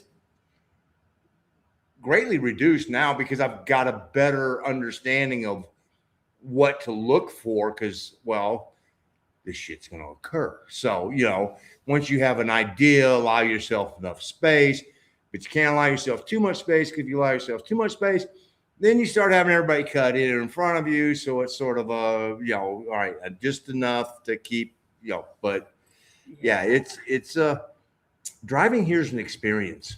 And I try to do better now, especially now that everyone seems to have. That's true. I remember one time we were in Charlotte, and this woman, we were going to Buffalo Wild Wings. No, we were going to a concert. Oh no, we were right there in front of Buffalo and we were Wild right in Wings. front of Buffalo Wild Wings, and I think there's 2 lanes that do that turn, right? Yes. Yeah, and we were on the inside lane From of Independence traffic. Boulevard on the Sardis Road North. We were on the inside lane, and we were going to go into the inside turn lane. We're on the inside lane, inside turn lane. This woman was on the next lane, assuming she's going to go into the next turn lane. But no, she cuts me off to the point that she has now pushed me. No. She didn't have room to go all the way. She just basically started coming over into our lane. Yeah. Gina went as far over as she could and started honking the horn because I mean, you know, I was almost up on top of the cement curb. Median, the small median there. Yeah. And you know, if we go any further, we're suddenly going into headlong traffic coming at us. And you know, she pulls out this knife at us. Oh, she's like showing us her big knife. I was just like, oh my God. I was recording her, video recording her, and she's brandishing her knife in the window. And then she took off. And I'm telling him, get my knife out of the glove box. Get my knife. I know it's hard to believe that I can be the voice of reason at times. It's like it doesn't happen anymore. I know. Yeah. I was 19 when a guy cut me off with his truck. I cut him off after because he almost made me crash. I was with my little brother picking up my mom from work. He followed me to my mom's work, out a gun on me. Ugh. Yeah. Yeah. People are like, exactly. That's scary. People are just like, you don't know. You don't know what they're going to do. No, they're idiots. You know. He started shoving my little brother against the wall. I started punching him. He called me, cussed me out. He had a 2-year-old with him and took off. Oh, man. No. See, we need more chivalrous men to stand up for abuse victims. I agree. Well, nothing. I mean, she knows she will go the rest of her life and nobody's going to hit her. And if by chance somebody ever did hit her, they're going to be hell to pay. I was just going to say, I wonder what my life would have been like if you had been in my life when I was. I'd have killed your dad. Yeah. I mean, flat out. You know, he's fortunate I never met him because I was pissed off at him just from the stories, and it was like, my boyfriend at the time, when my dad had beat me up and I went into foster care, my boyfriend at the time went to my house and waited for hours to confront my dad. My dad wasn't home. Now, my dad hated any guy I ever went out with. They were never man enough for me. Because this one guy was waiting for my dad liked him. He loved me. As I was kicking his ass, he'd gone, well, you're good for my daughter. No shit, and you aren't. So, That's right. That's right. One of these days, maybe we'll do one of those, like we did live stream about Mark. Ask Mark anything. Maybe we'll do one with me. Ask Gina anything. I don't know. One of these days, maybe we'll do something where we talk about us as people. Isn't that what we normally do? Well, before we did this. Oh. Well, not like, we have a closed book that we're not afraid of sharing it. So. Oh, it's hailing big time in Millennial.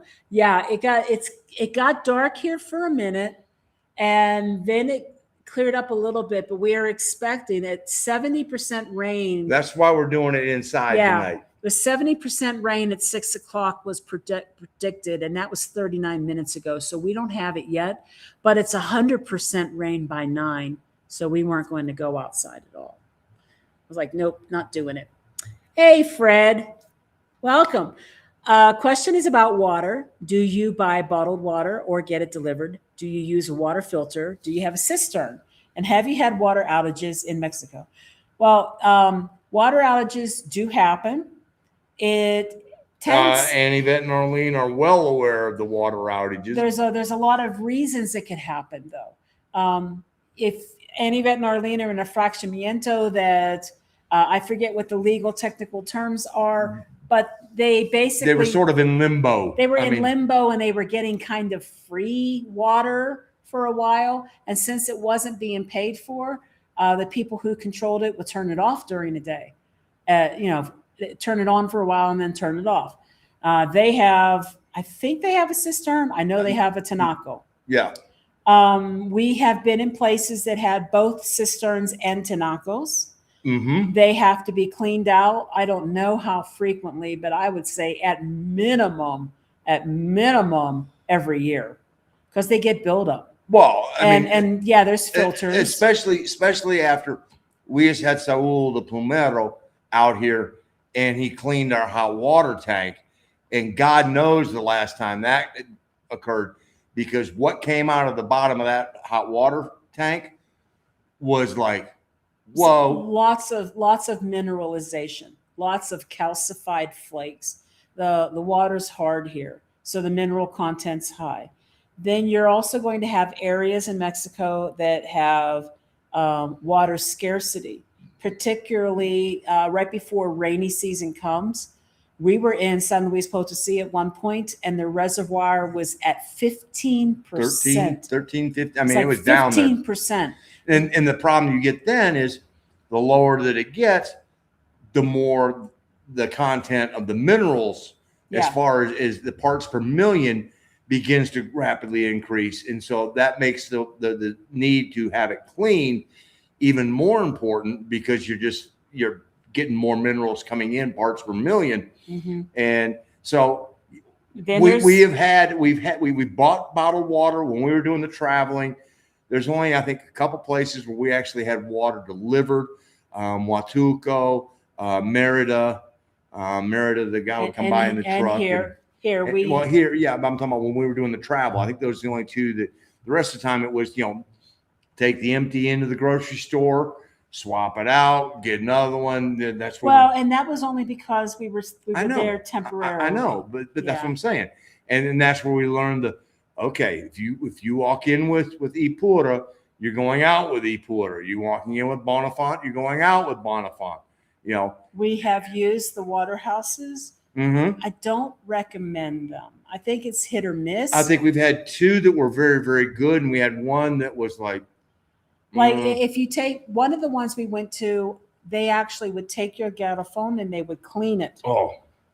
They had a pressurized and sanitization unit. They were wonderful. They would clean your unit and they would refill it with water. That was good. And that was under 25 pesos to refill to wash your garrafon and refill it was under, I think it was 25 or 30 pesos to do that. And, you go to the grocery store, 42 to 48 pesos for a replacement garrafon when you walk in with an empty one. What are we paying now for delivery? I think it's 48. We now have, I got the Coke guy on delivery. So Coca-Cola. CL sells Coke products. Well, it's the other way around. Coke owns CL.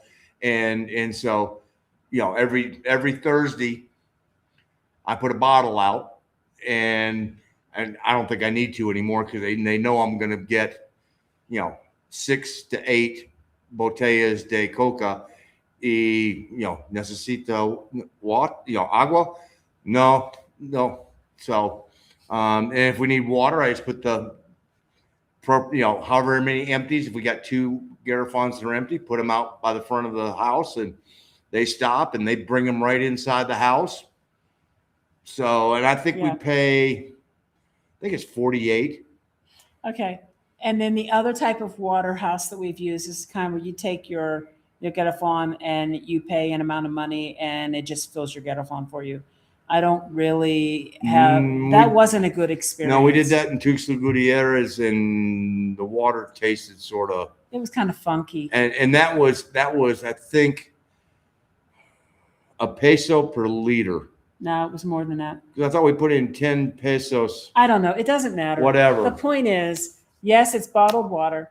You can get it delivered. if we've just moved around so much that it didn't make sense to set up delivery.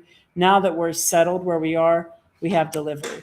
But you can get them at the grocery store. You can get them at any convenience store. You can have them delivered. You can, if you've got a good water refilling station close by, you can just take your get-off there and get it filled there. You can install under the sink filtration systems and get on a subscription plan where they will send you automatically new filters and stuff. We have friends who have that. And we've been in a couple locations, Airbnb wise, that have had, the filtration water so that, we're able to drink it right out of the faucet. I think that was 2 of those. I don't mind getting the Getophones because we have one of those units that we got at Home Depot that you put the Getophone in and it has a pump and it will both heat and chill the water. So if I want to we have 3 buttons. You can get cold water, hot water, and it's hot. It's really hot. It's hot. Or you can just get regular water straight from the Getophone. So you don't have to heat up a kettle if you want to make tea or coffee or cocoa. And you don't need to heat it. Trust me, it comes out hot enough. Yeah. Yeah. Yeah. And then of course we use that same bottled water for the dog. We use it for our ice cubes in the freezer. We had a refrigerator that was hooked up to a water line, but we could not find the filter on the fridge to save our life. And we ended up getting a new fridge, and we were like, nope, I don't want it hooked up to a water line. It just has an ice tray thing in it with a little turn knob. That dumps it down. You just got to fill the tray up. It's simple, it's efficient, and it doesn't eat up a ton of space in the freezer. What more do we need? As far as, and that's just for drinkable water. We'll use that same water if we're going to cook something, a recipe that uses the water. If we're going to boil something and not use that water in our if we're boiling hot dogs, doing spaghetti, something like that, then we just use the tap water. Just tap water. And you can, it leaves a residue around the pan. You can see it it's really high mineral content. Yeah, you go do the dishes and there's going to be a ring there. We do brush our teeth with that water out of the tap. It's not a big deal. We don't swallow it, but but then again, we also every 6 months we take our parasitic, our anti-parasitic, and that's just part of life in Mexico. Most places where we have been have had a cistern and a tinaco. We don't have either here. Nope. We have a hydro pump system that works feeds the entire Balvanera. No. It's just this. These 8 houses. That's why the bill's shared. Oh, that makes sense. Yeah, it's just these 8 houses, and we don't even pay that because whatever it is so small that our landlord just goes, whatever. He doesn't even bother to share it with us. Oh, and we just discovered, and this would be good for Annie and Arlene. Our last 3 electric bills were 68, 69, and 70 pesos. So in 6 months worth of time, we have literally paid 207 pesos for 6 months worth of electricity.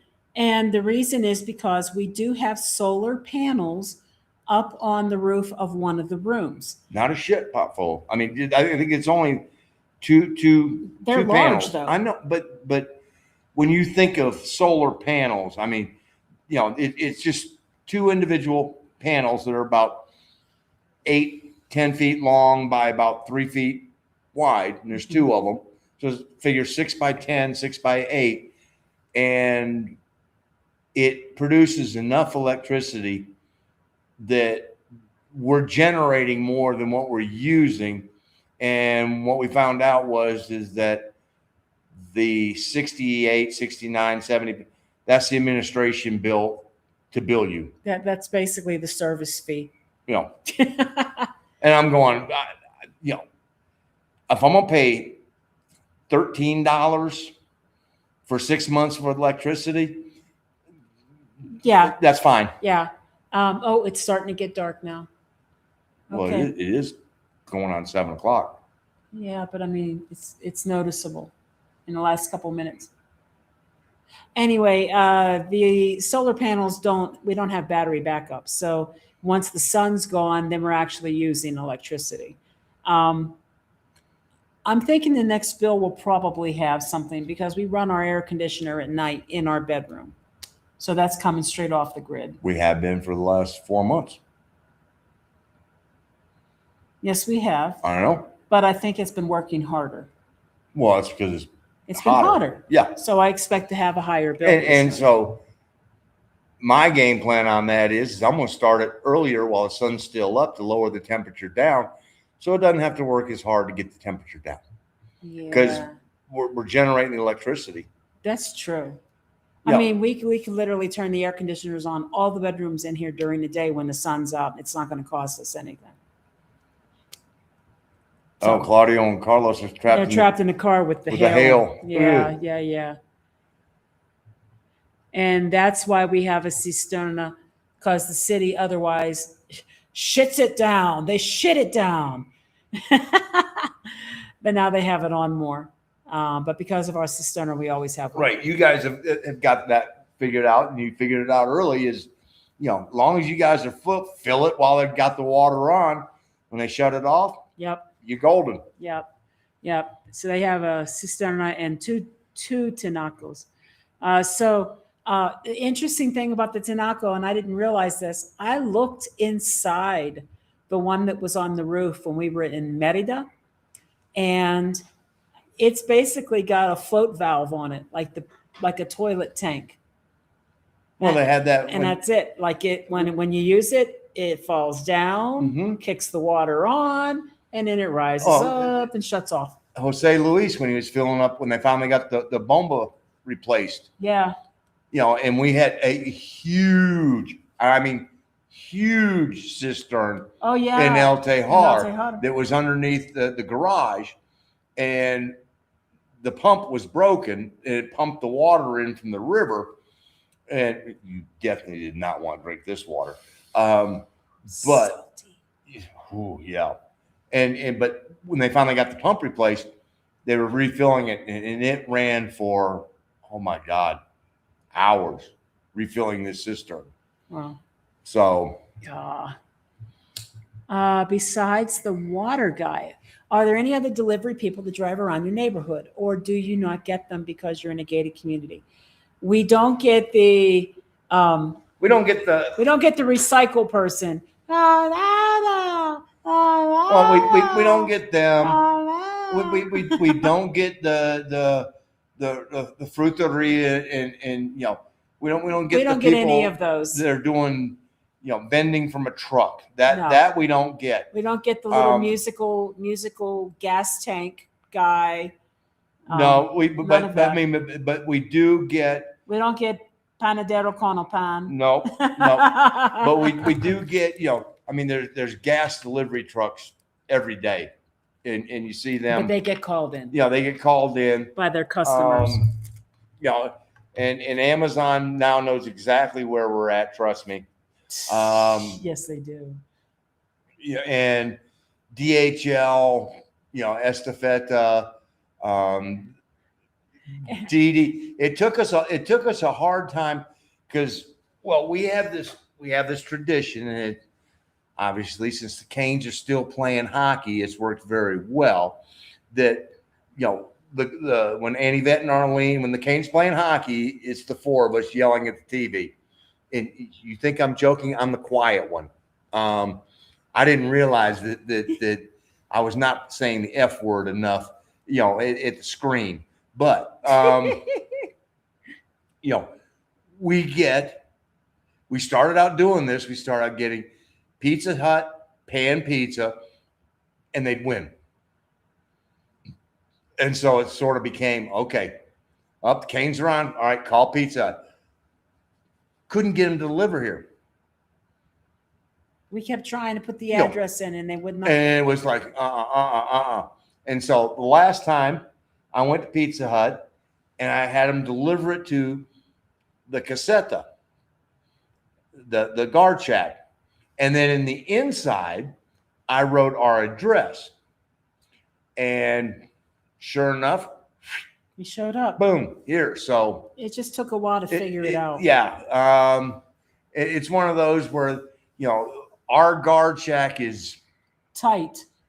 that's Extremely secure. If Amazon shows up at 7:05, you're not getting your Amazon delivery. No. They won't let them in. Nobody gets in after 7 if they're here for just deliveries. If they're delivering food, they're fine. Didi, Rappi, all of Uber Eats, they get in. But if you're Amazon, JT Express, Express, Estafeta, DHL, bring your butt back tomorrow. Yeah. Because if you're trying to deliver to Balvanera, if you ain't here by 7, you ain't getting in the door. And they always call. They always call me, and tell me somebody, whether it's a friend, whether it's Amazon, whatever it is. And I just have to say, sí, gracias. And if they're coming in through the deliveries entrance, which is totally different, we didn't even know this existed.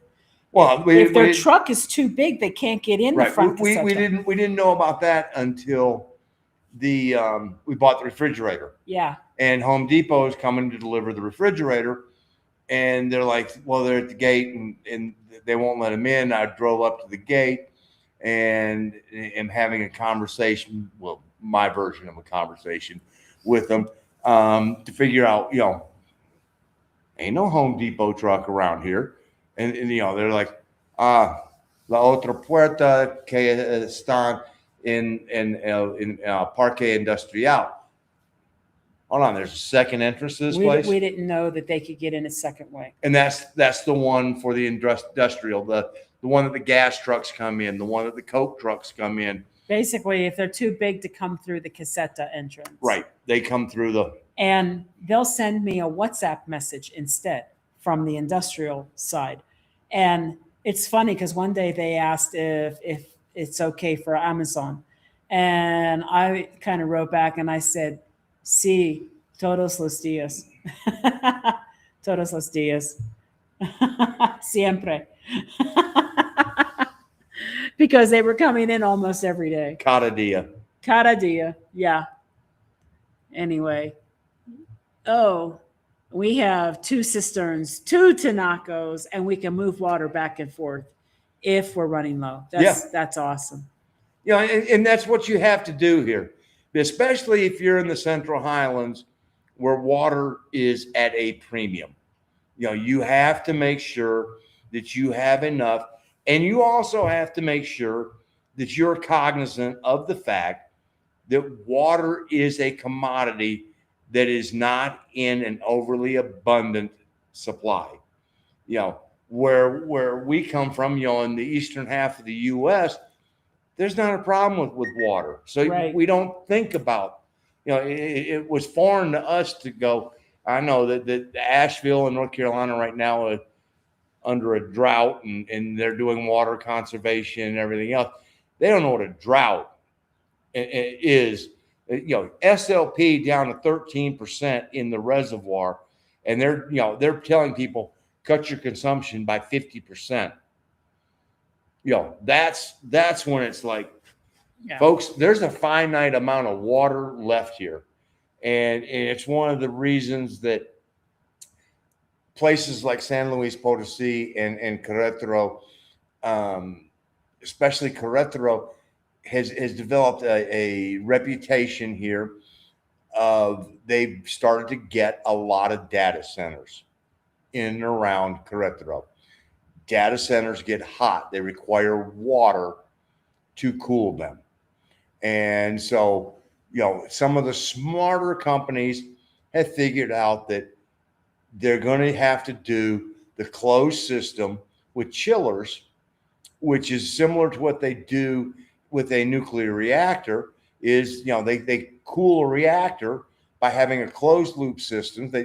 The water takes away the heat, goes into a chiller, goes back and does it again, rinse, repeat, and do it over again.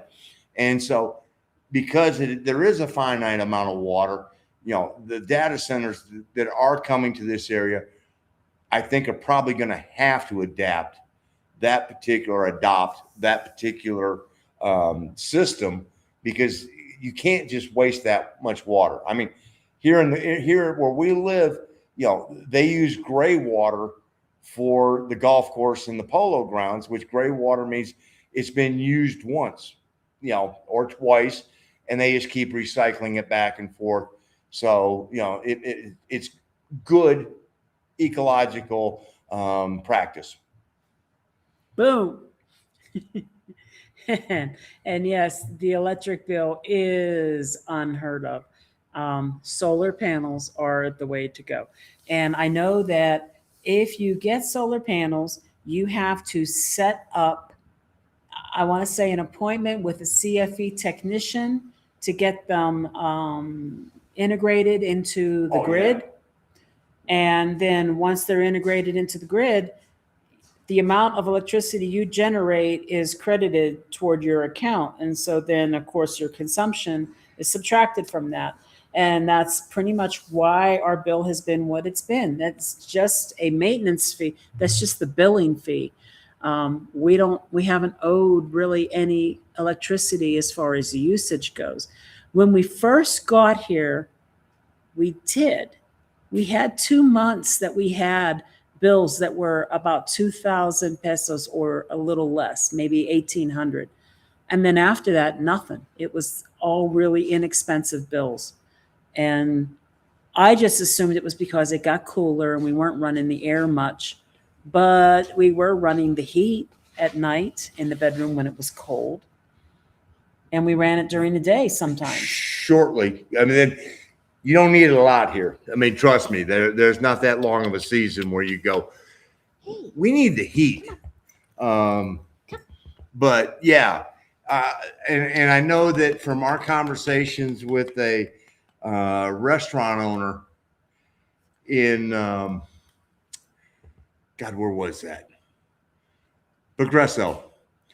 When we went to the Canadian side and had that good breakfast. Yeah. Boudreaux's. And he said, Canadian Solar is the name of the company. And he did a lot of extensive research. Half of his rooftop is restaurant, and the other half is nothing more than the solar panels. So, and I asked him, I said, how long did it take you to recoup, your investment? And he went, 5 years. So, in 5 years, he was totally paid for based upon what he was saving off of his former CFE bills. And now he's able to run his restaurant. His wife has a art gallery down below. And if you happen to be around that area, great breakfast with a great view of the Gulf. Yes. But that's, good way of doing it. Yes. He agrees. Oh, you're making me mess up here, dude. I'll get to that in a minute. Okay, so what about street dogs? Do you see a lot of strays in the gated communities compared to regular? Nope. No, because typically in the gated communities, there's an HOA. Everybody's paying a fee. They keep the maintenance on the street lights. They keep the road cleaned up, the grass mowed. If there's hedges, gardens, and stuff that is not personal property of the owner or the renter, they take care of all that. So they're not going to be going around cleaning up people's dog poop and dealing with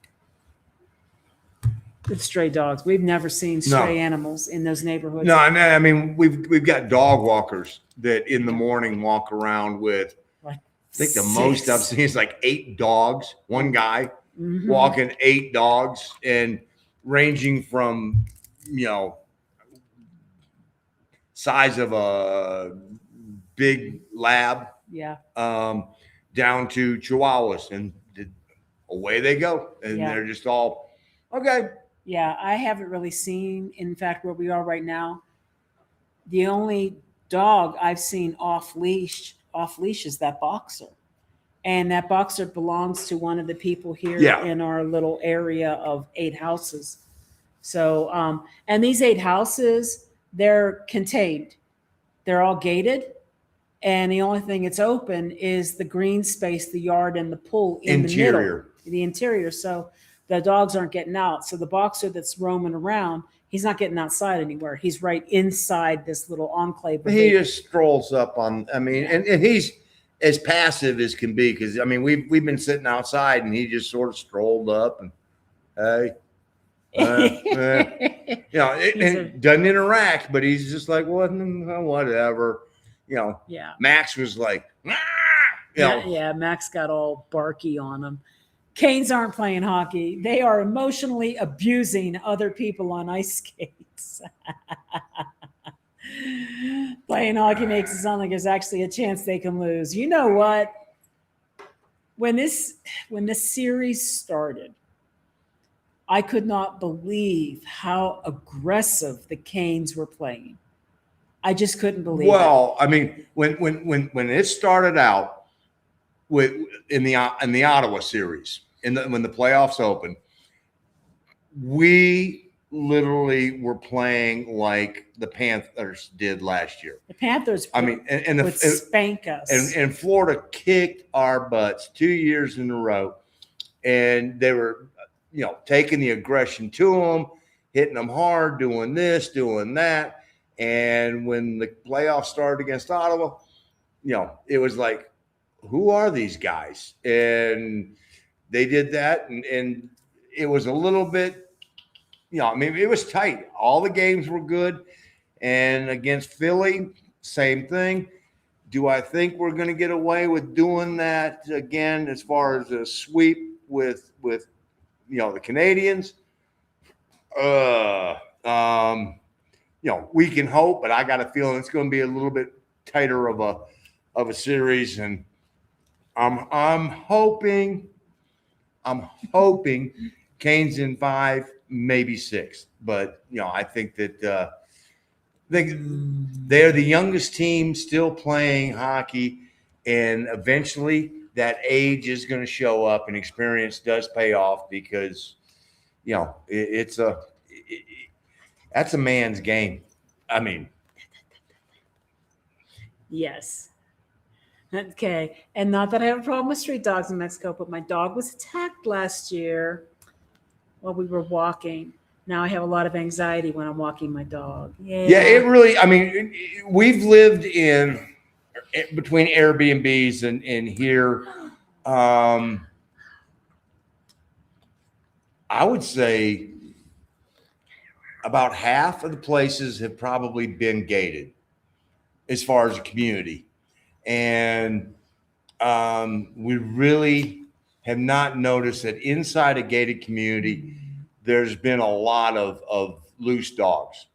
When you are in a city that you know, you're right there on the street, you're gonna see. I mean, Merida is a prime example. We saw some dogs out on the street, but good God, we had the cats inside the house. Were incredible. They were everywhere. You know, they come up the roof and then they come down, and you know, Cielo and then El Diablo, just, you know, El Diablo didn't even it was missing one eye, and that cat And was an ear. and part of an ear, and that cat was mean. Me trying to go, hey, I'm gonna give you some food. You know, and tried to claw me. And it's like, really, you SOB? I'm trying to be nice to you, you know. So I don't know who did what, but was what it was. I can hear the thunder. I guess we're going to find out tonight if this one doesn't like thunder.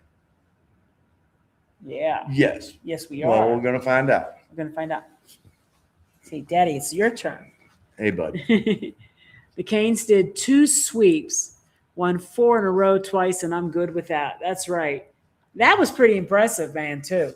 Yeah. Well, this is the longest stretch that any team has had off since 1919 between series. You know, And if you really want to get technical, it depends upon when you want to start the days off. It may be tied for the longest stretch off in all of Stanley Cup history. Dude, your teeth hurt, you know. My fingers are not a chew toy. Dude. Dude. Chill.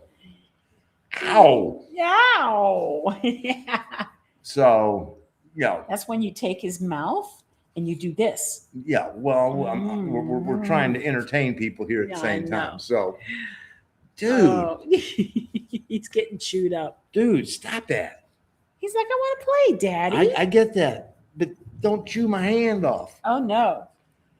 So it is 7:10. We're going to keep on going for a little bit, but just to let you know that we don't know. I mean, we may lose power. It can happen. And if it does and we vanish, then that'll be the end. That'll be why. But so far, all we're hearing is thunder. The rumble. Yeah. Nothing yet. All right, dude. Look. You know, so. Do you want me to take him outside real quick before it rains? I don't care. Yeah, I'll take him out real quick while you go ahead and chit chat. Oh! Fell off the sofa. So, any questions you guys got for us? Yeah, I mean, it's one of those where we've now reached the point where anything flies, which you know with us, anything always flies. We're not above answering any question. Yeah, I was pissed on the 83-17, but it was like, what's it gonna do? You know, and when he showed the cell phone with the amount, and it wasn't like he just typed it in. No, it was already a pre-loaded page with other amounts on it, and he's pointing to that one. I was like, all right, dude, if you're running a scam, you have really put some thought into how to scam people. So that was definitely well played if we got played, which I think we did. You know, so subject near and dear to me, extranjero. Got to quit talking. My hands screws the focus up every time. Good luck trying to change that. I do know that I think the last conversation that I had with Mark and Paulette, we were at, I think it's 11 or 12 confirmed channels that are going to be attending. And I know that out of those 12 or 11, I can sit here and go, yeah, we know all of them. They're going to be there. And hopefully we're going to do the kickoff live like we did this year from Ahihi. And we might have some more. We might have some more channels participate this year. Hopefully, cross our fingers. We'll be blessed with getting Mama Sue there again, because we get Mama Sue there, it's just like put it in cruise control. That doesn't get any easier than that, because she is an absolute angel. So, but we're going to see how that works, because we're going to host that from our Airbnb, because we got a nice Airbnb this year right there in Centro SLP that has got a little bar area. So we're going to actually be able to hopefully set up there and have enough room to get the lights up and everything else. And hey, dude, and get that going. You coming up or not?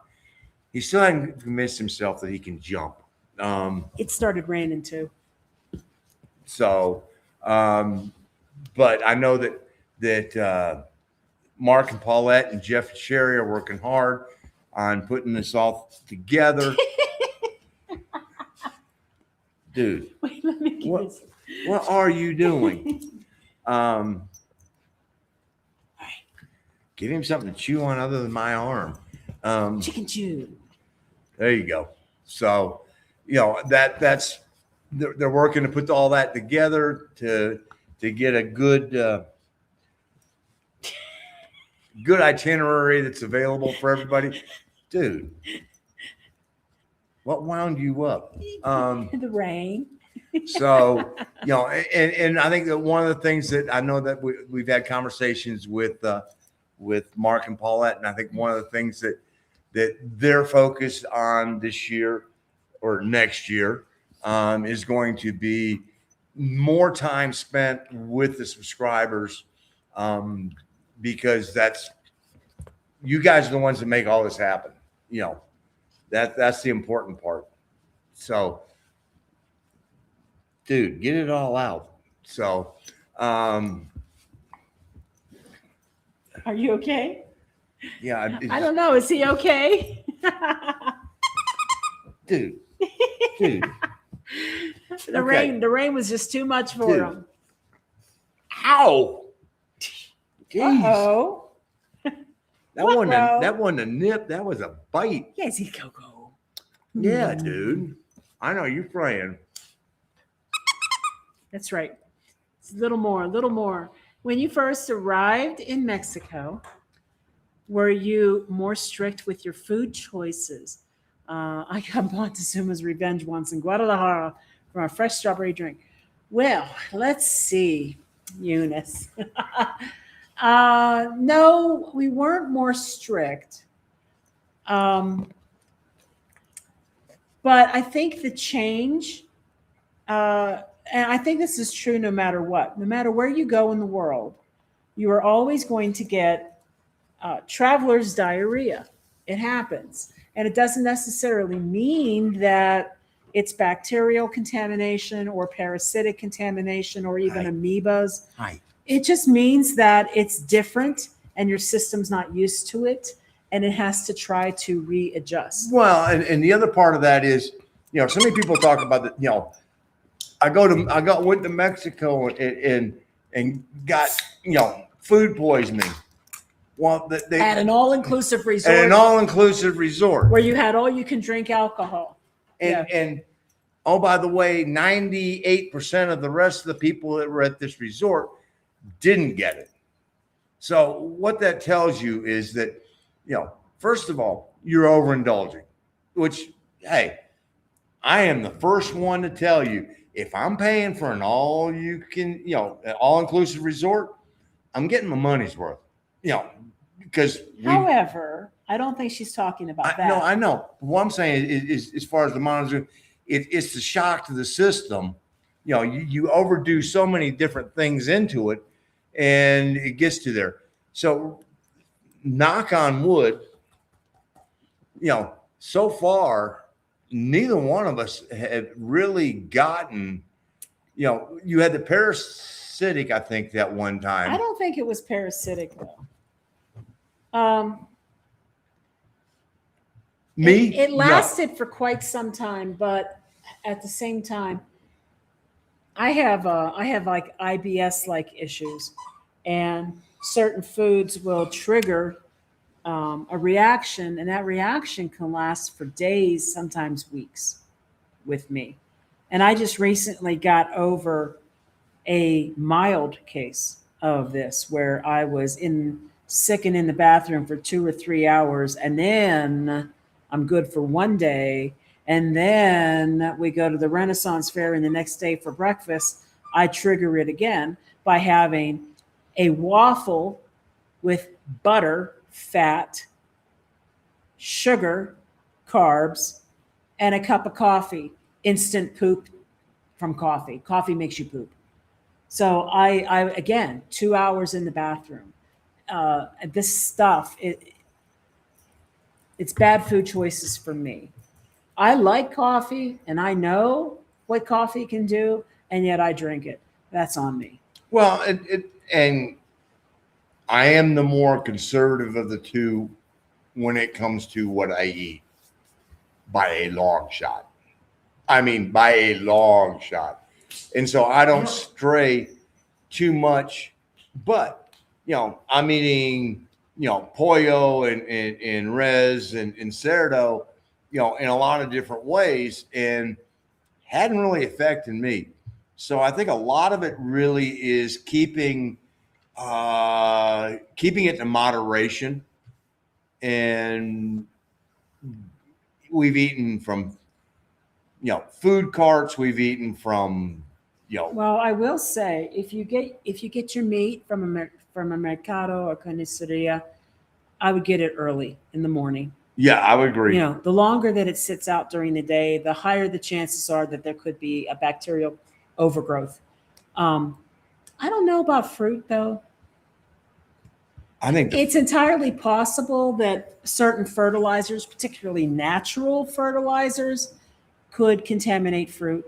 I know that that's why Chi-Chi's went out of business, because the green onions were coming from Mexico, and Mexico had a lot of flooding at the time, and the flooding had caused sewage overflow.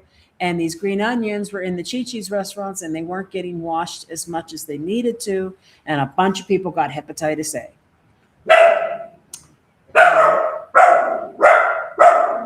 Well, now that's interesting. What's he barking at? I don't know.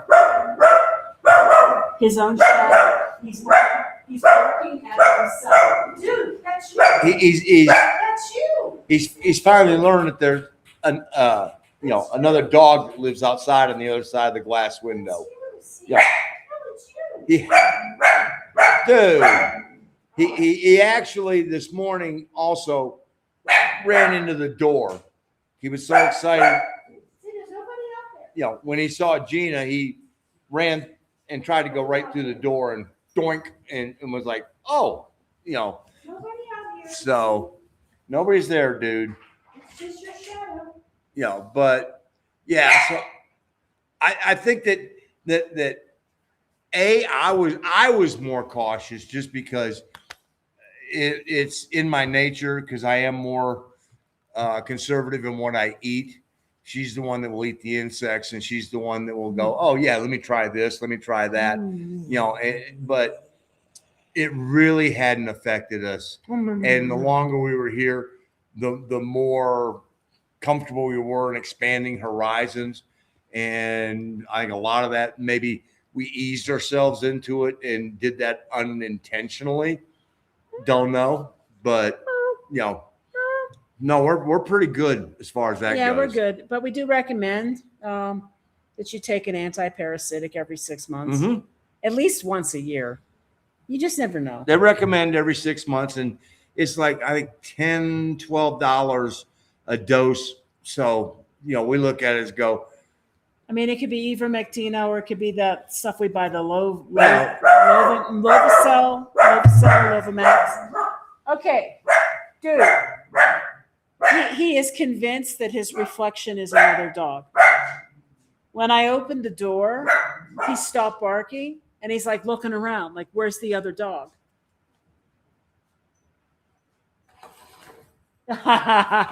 Mark's getting smart. He's taking smart. All right, he's bringing the shade down. That's actually a good idea. Now he's going to go over there and do it over there.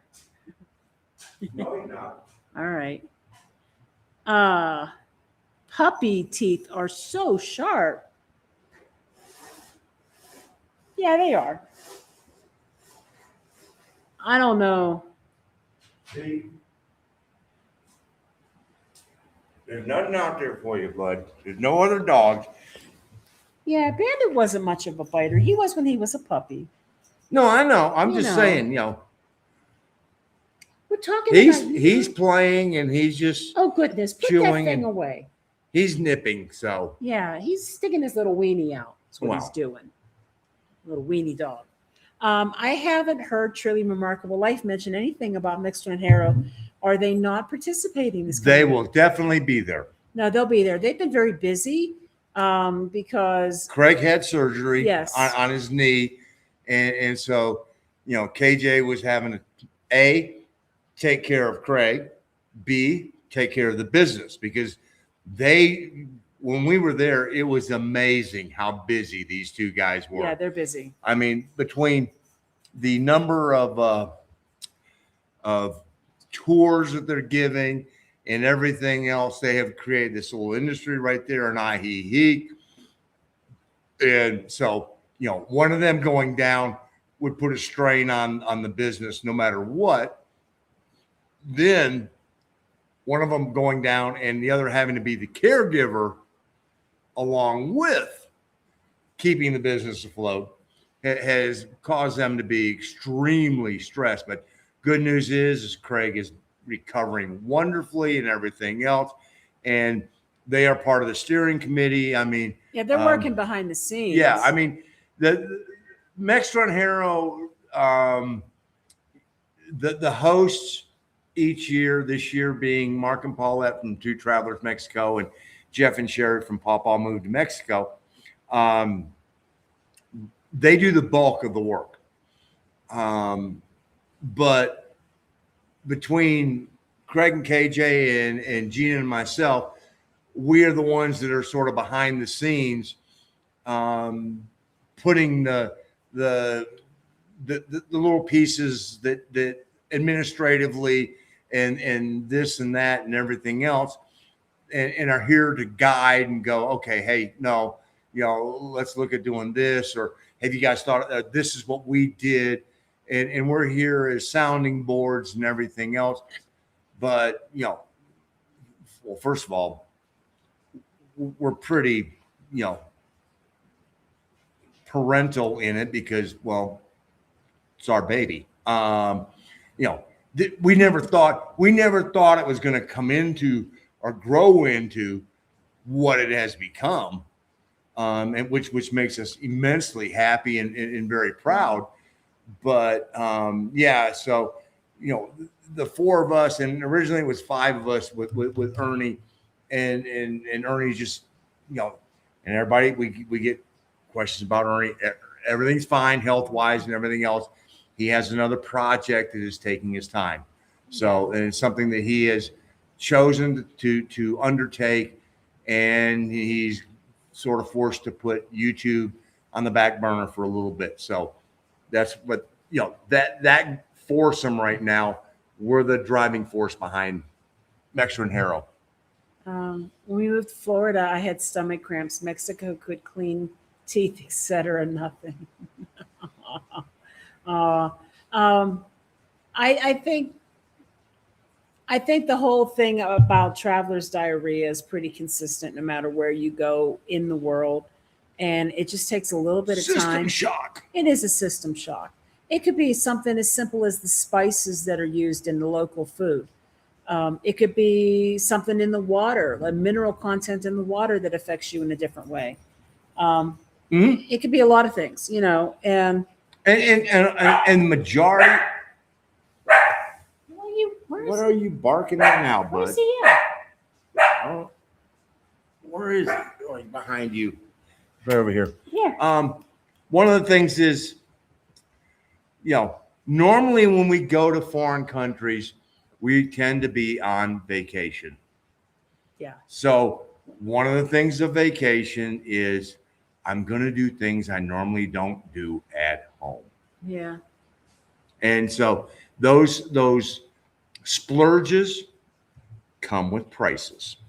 Well, and I didn't get sick at all inclusive in Playa del Carmen. See, I never did either. No. The only time I ever got mildly sick was in the Dominican Republic, and I had lobster, and I didn't like the taste of it. Caribbean lobster. It wasn't what I was used to. I'm used to red, Maine lobster. And it was a Caribbean lobster, and I really wasn't used to that, and I didn't like the flavor. And I felt a little queasy later on. I associated it with that lobster because Laura also had the lobster, and she also felt a little queasy later on. Frankly, it was probably just we weren't used to eating that lobster, and there was something about the lobster that didn't agree with us. Probably wasn't any food poisoning at all. Way too much frozen margaritas. Yum. Oh, I mean, your contacts dried out on the counter. Oh my God. Hey, I broke an arm. I can't say every first time now, because the last time I was really good. Except you were pretty much passed out for the afternoon when you got the call that I broke my arm. But I was able to walk all the way there without. I mean, there have been times where they have wanted to call a wheelchair for me on first days. Which, by the way, yes, we're going back. We're going back to the Hard Rock Riviera Maya to another My Morning Jacket, one big holiday. And we bought a pre-night and a post-night. Yes.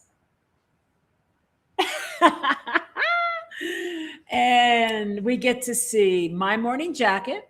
No. Modest Mouse. No. Spoon. No. Was it Duran James? No. Oh, I'm going to forget. Kevin Morby. No. Chromeo. No.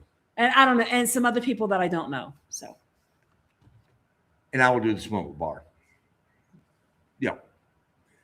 I was really sad. That was the whole deal when she was like, all right, I want you to go with me. Yeah. Because she knows I tried. He doesn't like the music. I tried to like this band and gave him more than a fair share. He even watched Austin City Limits without me one time just to try to like him. Yeah. Just to see if I could find and doesn't resonate. So, and of course, the reason I am so reticent about going is because every year that I go, I have to try and be converted again and again. Oh, and again. Nobody who's there, the people who are there are hardcore fans, and they can't believe that he's there and he doesn't like the band. So they try to convince him that all he has to do is listen to him live. Been there, done that. So it's not going to happen. So this time we got a rooftop double suite. So basically we have a room, and then right above our room is the same size area, living space, with open roof, open sky, and some sun chairs, big ass hot tub, and a jacuzzi tub. Yeah. That's where he's going to, and plus he can smoke up there. Nobody's going to say anything. So, which the last time that was problematic as well, but I now know where to go. What I'm kind of sad about is that I've been trying for, 5 years now to get My Morning Jacket to invite a band out of North Carolina that I really, really like, called Big Something. And Big Something even does a cover of One Big Holiday, a nice cover. And so we're there. Not only one big or Big Something, whatever. Yeah, Johnny Swim, I know. Yeah, Johnny Swim is another one that would. I've been trying so hard to get them to invite One Big Something to One Big Holiday. So we're going to be there. The festival that's right after us is Panic in La Playa, which One Big Something is going to be on the ticket on that festival. So as we're leaving, Big Something's coming in for Panic in La Playa. So that close. Maybe now that Cloud9 Adventures, which is the production company that runs these festivals, now that they've got Big Something on one of the festivals with them, maybe they'll get into One Big Holiday next time. I keep hoping. And I say this, that I'm a little disappointed because Spoon already did one of these festivals in the DR. We were there. And I'm not a huge Spoon fan. They're okay. I don't mind, but they've already done it. And I'm a little disappointed because this is the first time that Preservation Hall is not going to be there. I do like Pres Hall. I love Pres Hall. Pres Hall so much. I mean, I love some good Dixieland jazz, and Pres Hall is one of the best. They're so fun, so fun, and they have done every single one of them, and they're not there this time. So no Preservation Hall Jazz Band. Nope. And they're really good. I love when Prez Hall gets up on the stage with My Morning Jacket and they do the song Black Metal, and because it's got a horn section in it. So of course it's a perfect opportunity for Prez Hall to play the horn section. No, It's awesome. Love Dixieland, and Prez Hall is one of the best at doing it. Yeah, so I'm excited. We're going. I booked our rooms on the drive back from picking up Max. Yeah, after we got stopped for the last time. Yeah. Only had trouble after a long power outage and bought cold meat at a deli. Obviously, they were selling stuff out of temperature control. Yeah, I can see that. I don't think we've ever bought anything bad. Well, other than, no, not quality wise. We bought stuff that we ain't buying that again because taste wise or whatever. But, as far as feeling bad, or making us sick, no, we've never had anything. I mean, when we were in Merida, I thought maybe I was having an issue. I know with we eggs. had that. We had that one.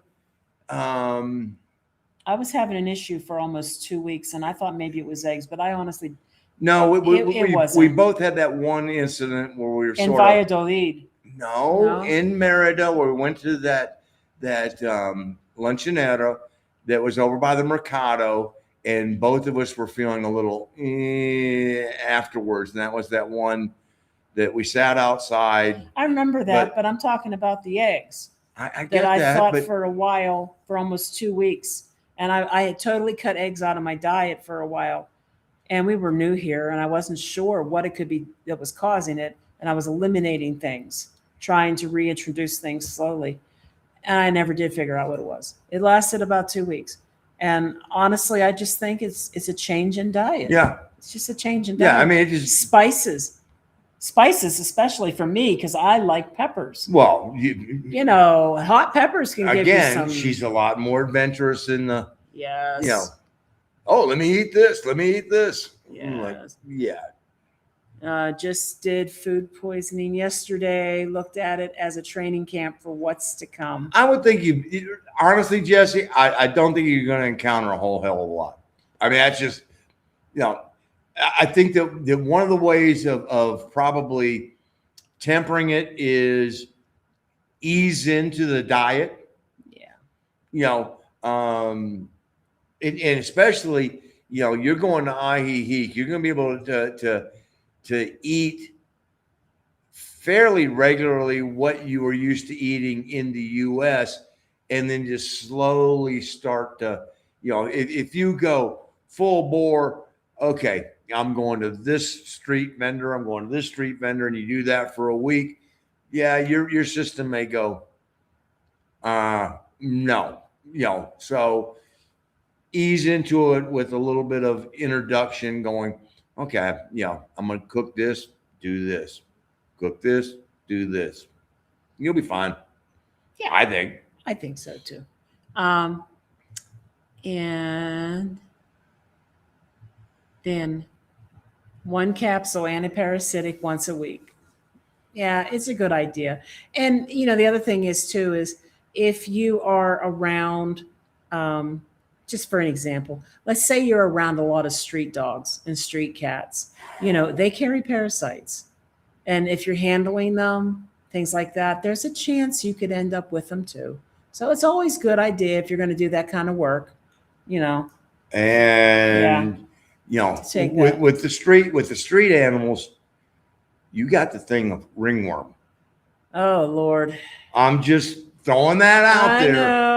When I was nursing those kittens, I ended up with really a lot of ringworm.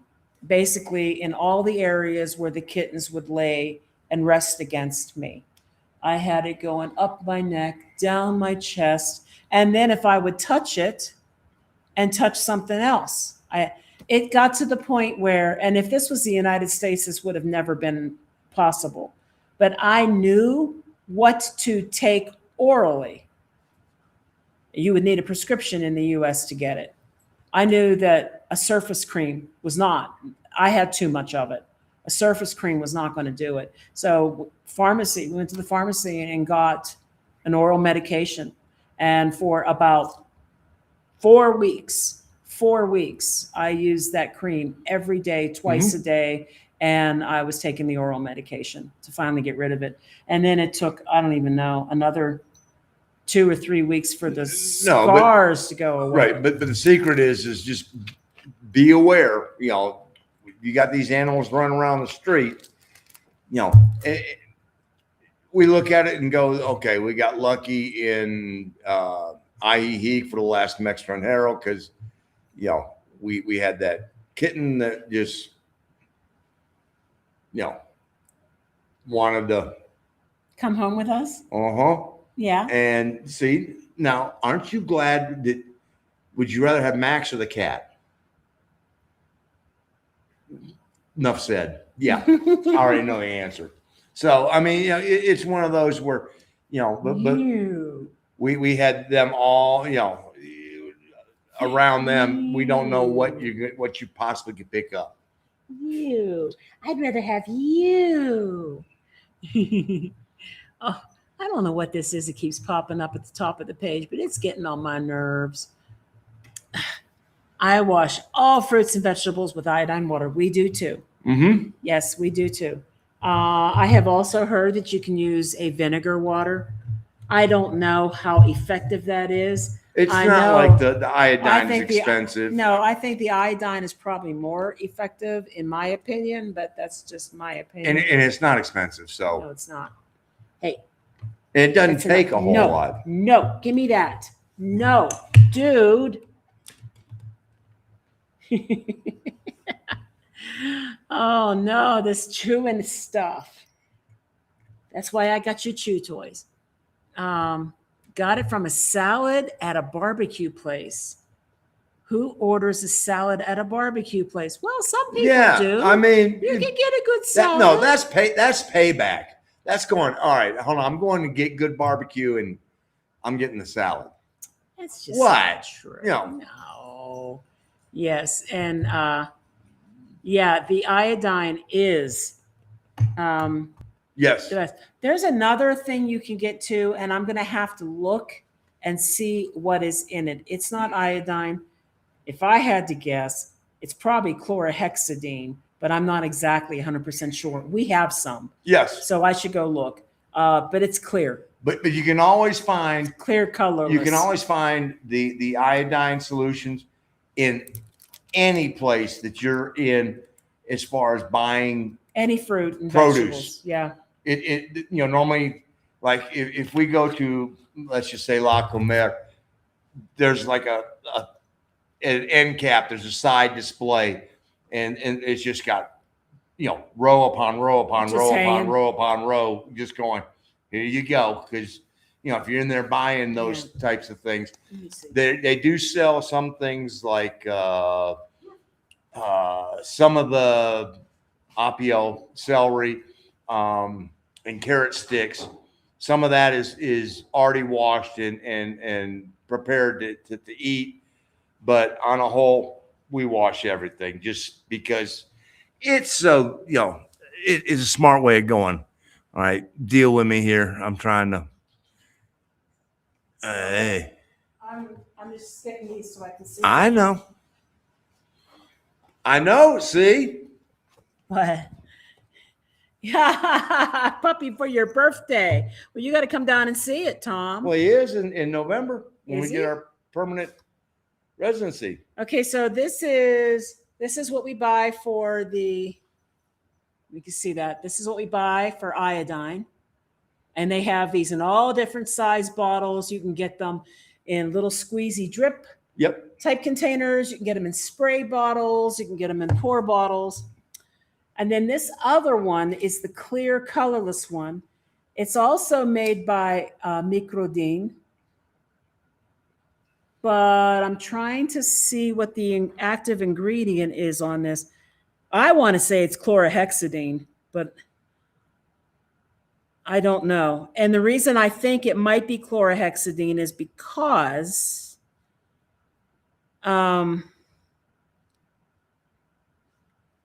When we used to do blood cultures at the hospital, chlorhexidine was preferred over alcohol to clean a site. It honestly doesn't say. No, but there's numerous ways of preparing your produce and your fruits, and to be like the oranges that come off the tree out here, pull it down, peel it, eat it. This is interesting. So this is the other one. It's also by Microdine. And what's interesting about it is it says on the back that you can, I'm not sure what this word means. I'll look it up later. But the point is that you can add this to water and drink it. They're basically saying that this will sanitize your water and make it potable so that you can drink it. Plus, you can also wash your fruits and vegetables with it. It may kill the some of the bad things in the water, but it's not going to get rid of the But minerals. it ain't getting rid of the sediment and the no particulate that's in there, because that's like no. No, the mineral content is so high in the water here. So that's not him making that noise. That's that weird noise I hear every night. He's right here next to me. Just remember that he's a puppy with dagger teeth. No lie there, bud. Now we now have Mexican plates. Huge difference. They just wave us on. It's a proven fact from my experience. Yeah, for sure. No, I think that a lot of times, on this particular trip, that, because we had the American plates, because of where we were at, we sort of got, pull on over. And now we'll give them credit.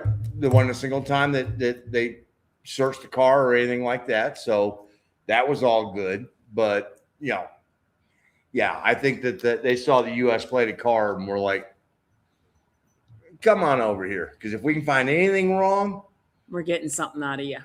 Yeah.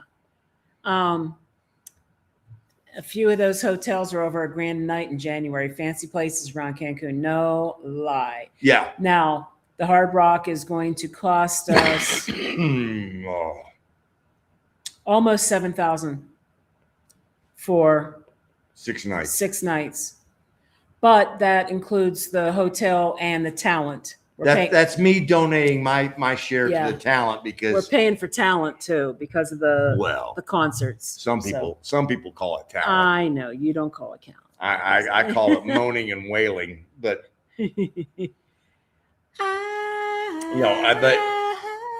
I get my enjoyment out of antagonizing the Jesus out of these people, going, what do you mean you don't like them? It's almost become a game, because I really don't. No.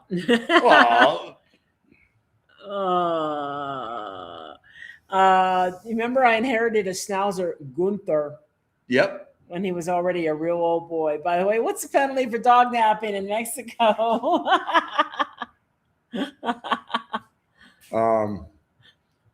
Remember, she is the one that ran down and pinned the guy into a. This is true. And got out of the car and got up in his face and almost hit him across the face. Yes, this is true. And he was taller than me. You won't have to worry about me. Trust me. Oh my gosh. Yeah. See? That's it. Look, he sees himself again. He sees himself. Oh no, there's another dog here. I forgot one blind. There's another dog. What are you going to do about that dog? Oh, no. I want to go to the Jazz Festival in New Orleans once. The 26th lineup had some great bands. Yeah. All right, so I don't do festivals. The only reason I do this festival is we actually have a hotel room, and the concert courtyard is typically right outside our hotel room. It won't be this time. We'll be very close, but it doesn't matter. But it's like right outside our room usually. And if I wanted to, I could sit on our balcony and watch the show. No, I did the New Orleans Jazz Festival.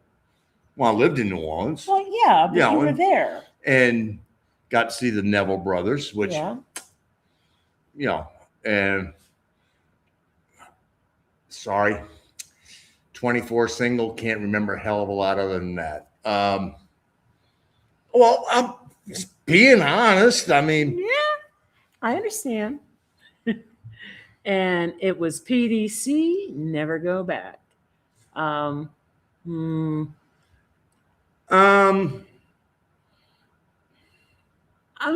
if I had, let's just put it this way.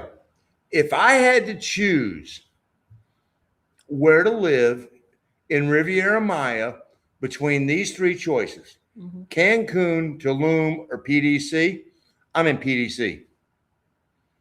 Of those three, I would agree. I would agree. You've got more conveniences in PDC than you do in Tulum. And you can find better prices in PDC than you would in Tulum. Cancun, I don't want any. It's just too many tourists, and I mean, so I would rather live in Isla Mujeres. Well, I said between the if we're going to include the islands, I'd probably say I'd rather live in Cozumel. And give me San Miguel, and I'd be like, you know what? Life is good. We want to go splurge. We'll go down to Mr. Sancho's. I mean, true that. I know. Yeah, Mr. Sancho's is really fun. So, I think I just missed something. So, Microdin is sold at grocery stores, right? Yes. It's in every produce section in every store we've ever been in. Even the small bodegas. Yes. If they've got fruterias. If they've got produce normally, I'm going to say 99% of the time, because if I say 100% of the time, somebody's going to go, I was in here one time and they didn't have it.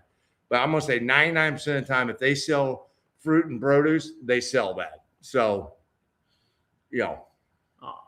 babies on my foot. I got it from a rotten cherry tomato at a good restaurant in Florida. Aw. Yeah, you should have spit it out. I got no qualms against that. I got no problem doing that. Nope. Where's the napkin? Yep. If I can't find the napkin in time, Of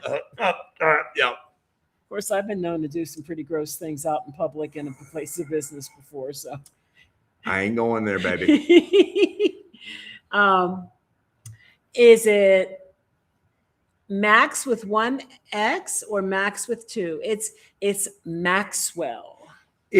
Think back to the ad where, did the little piggy cry wee wee wee all the way home? If you listen to it at the end of it, Maxwell. So his name is Maxwell, but we're calling him Max. So yeah. Oh, sorry. Well, sorry, Mrs. A. Sorry, Mrs. A. and because Bandit's name was a mouthful. Bandit was registered and everything else, and his name was Dodge's Southern Ginger Bandit. And that name came from Dodge was my trivia name on Buzz Time NTN, which I was way up high on that. A true statement. It is true. And then Southern Ginger was the road we lived on. So it just was Dodge's Southern Ginger Bandit. This is just Max. So I know. It's me when I throw it to a certain area. It's backwards. I didn't mirror it again. Oh, well. I just realized that. Neither one of us wearing it. Because the purple's behind me. Well, and it's still behind you, but. Yeah, but. I know, but neither one of us wearing anything. We're not wearing any rock t-shirts tonight, so it's good. No, it's right. You can read this. You can read it. See?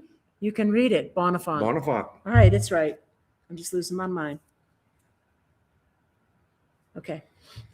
And she's worried about me. How? Oh, yeah. Neville Brothers. Tell it like it is. Yeah. Neville Brothers are awesome. For sure. For sure. So if it was an Air Supply concert, would Mark be with a K be all over attending that? I like Air Supply. Let's I'd put be it down this with way. that. I would be, well, we've seen. Didn't we see part of Air Supply at that 70s concert? No. Okay. No, that was that was yeah, okay. Ambrosia. And Ambrosia, I'd be all in. And Ambrosia was rocking it out. I mean, didn't realize how much Ambrosia rocked before they started doing ballads. Would I be in on it? A lot more than My Morning Jacket. He just doesn't like them. It's just they're very repetitive. There's two things I hate: repetitive music and wailing. And they got that in spades. Yeah. So it's like, no. You know, give me a song that's got a melody, it's got a chain going to it, and boom. Oh, now I got the bridge. Now I got the chorus. Rinse, repeat. I am a simple person. Mm-hmm. I mean, we went to the prog rock to Steve Hackett, and I made it through 98% of the concert. 90%. Okay, 90%. He couldn't do the encore. The second encore. He had a moment, and he's like, nope. I'm gonna go outside and have a cigar. It's been 4 hours since I've had a cigar, and I've had to listen to this. I'm out of here. And anytime we were all out in the audience singing along, and I could hear them outside having my cigar, and I'm going, oh, thank God. They're enjoying this. They're getting what they want. I'm getting what I want. So Rail Imperial Aerosol Kid. I and as I get older, I tolerate things I don't like even less. On Broadway. Like I said, I tolerate them even less now as I've gotten older. He's a cranky old I'm a curmudgeon. Cantankerous. Oh man. Why waste I have X amount of time left on this planet. Why would I want to spend it doing something I don't like doing? Just saw Gen X Festival in Cancun, 4,500 for the week. One ticket. That was for single occupancy, one ticket, right? And I couldn't name half the bands. I don't like doing these festivals. Now, I like the Hard Rock at Riviera Maya because it's not huge. It's 3,000 rooms. The fourth year of the festival, they moved it to Hard Rock Punta Cana. Oh my God. Punta Cana. And it was an enormous resort with a casino and everything else. More than double you the needed size. To catch a golf cart or a micro bus just to get around the resort. No, just to get to a restaurant. I mean, because it was huge. We splurged, which you guys that know us know we like to do. We splurged and got an oceanfront suite. It was beautiful. And it was beautiful, and the view of the ocean, but our butler and everything else for the week, he was spot on. But you get your steps in for the day just going to eat. True. Just going, not coming, not both ways, going. It was that big. And then they decided they were going to try the Moon Palace in Playa del Carmen. COVID happened, and it was too big. It was such a big resort that they had half the resort open to regular guests. And the event was held inside an event center, and you had to line up like a regular concert attendee to get in and out. I like the Riviera Maya Hard Rock because the entire resort is the event, and you can meander all over the place and go anywhere you want all day. The stupid part was there were requirements, testing wise and everything else, vaccinations and all of that, that were required for the people who were attending the event, but not required of the other half of the resort that was going to be there, that you would be up and spending time with, because, oh, that's right, they'd be at the swim up bar, they'd be in the restaurant, they'd be at this, they'd be at that. So it was like, okay, if you want to do this, here's requirements. If you just want to go to Moon Palace for that particular same time, you didn't have to, subscribe to all these things. And we looked at it and went, No. And then it started nickel and diming for different things. And what we had done was we had booked it for all within Palace. We had done Moon Palace for 4 days, and we had done Isla Mujeres Palace for 4 days. And when the nickel and diming started, and they started getting pushback from people going, hold on, this makes 0 sense.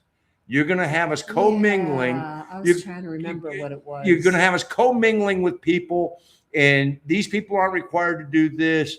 And why are you requiring us to do that? And then suddenly it was. I remember what it was. We had to have a test within 72 hours. Within 72 hours of arriving at Moon Palace. We were already going to be in Isla Mujeres. We were going to be in Isla Mujeres. So we weren't able to provide them this test. And then we were trying to figure out where in Isla Mujeres or Playa del Carmen can we go and get the damn test so that we would be allowed to attend the event. And if you tested positive, you were screwed. They were going to isolate you in a room on the resort, and you wouldn't have attended anything. You just would have been stuck in the room on the resort. We were just like, we're done with this shit. So we sold our tickets to somebody else and backed out. They weren't even going to give us a refund initially, and which was also crap because they pulled this requirement on us right before the final payment. And after you'd already booked. After you already booked and paid for 90% of it, then they put out this requirement. So, and this was not Cloud9. It was a new production company. They're not with that company anymore, thank God. That was a cluster. When they took it back to Hard Rock Riviera Maya, that felt right.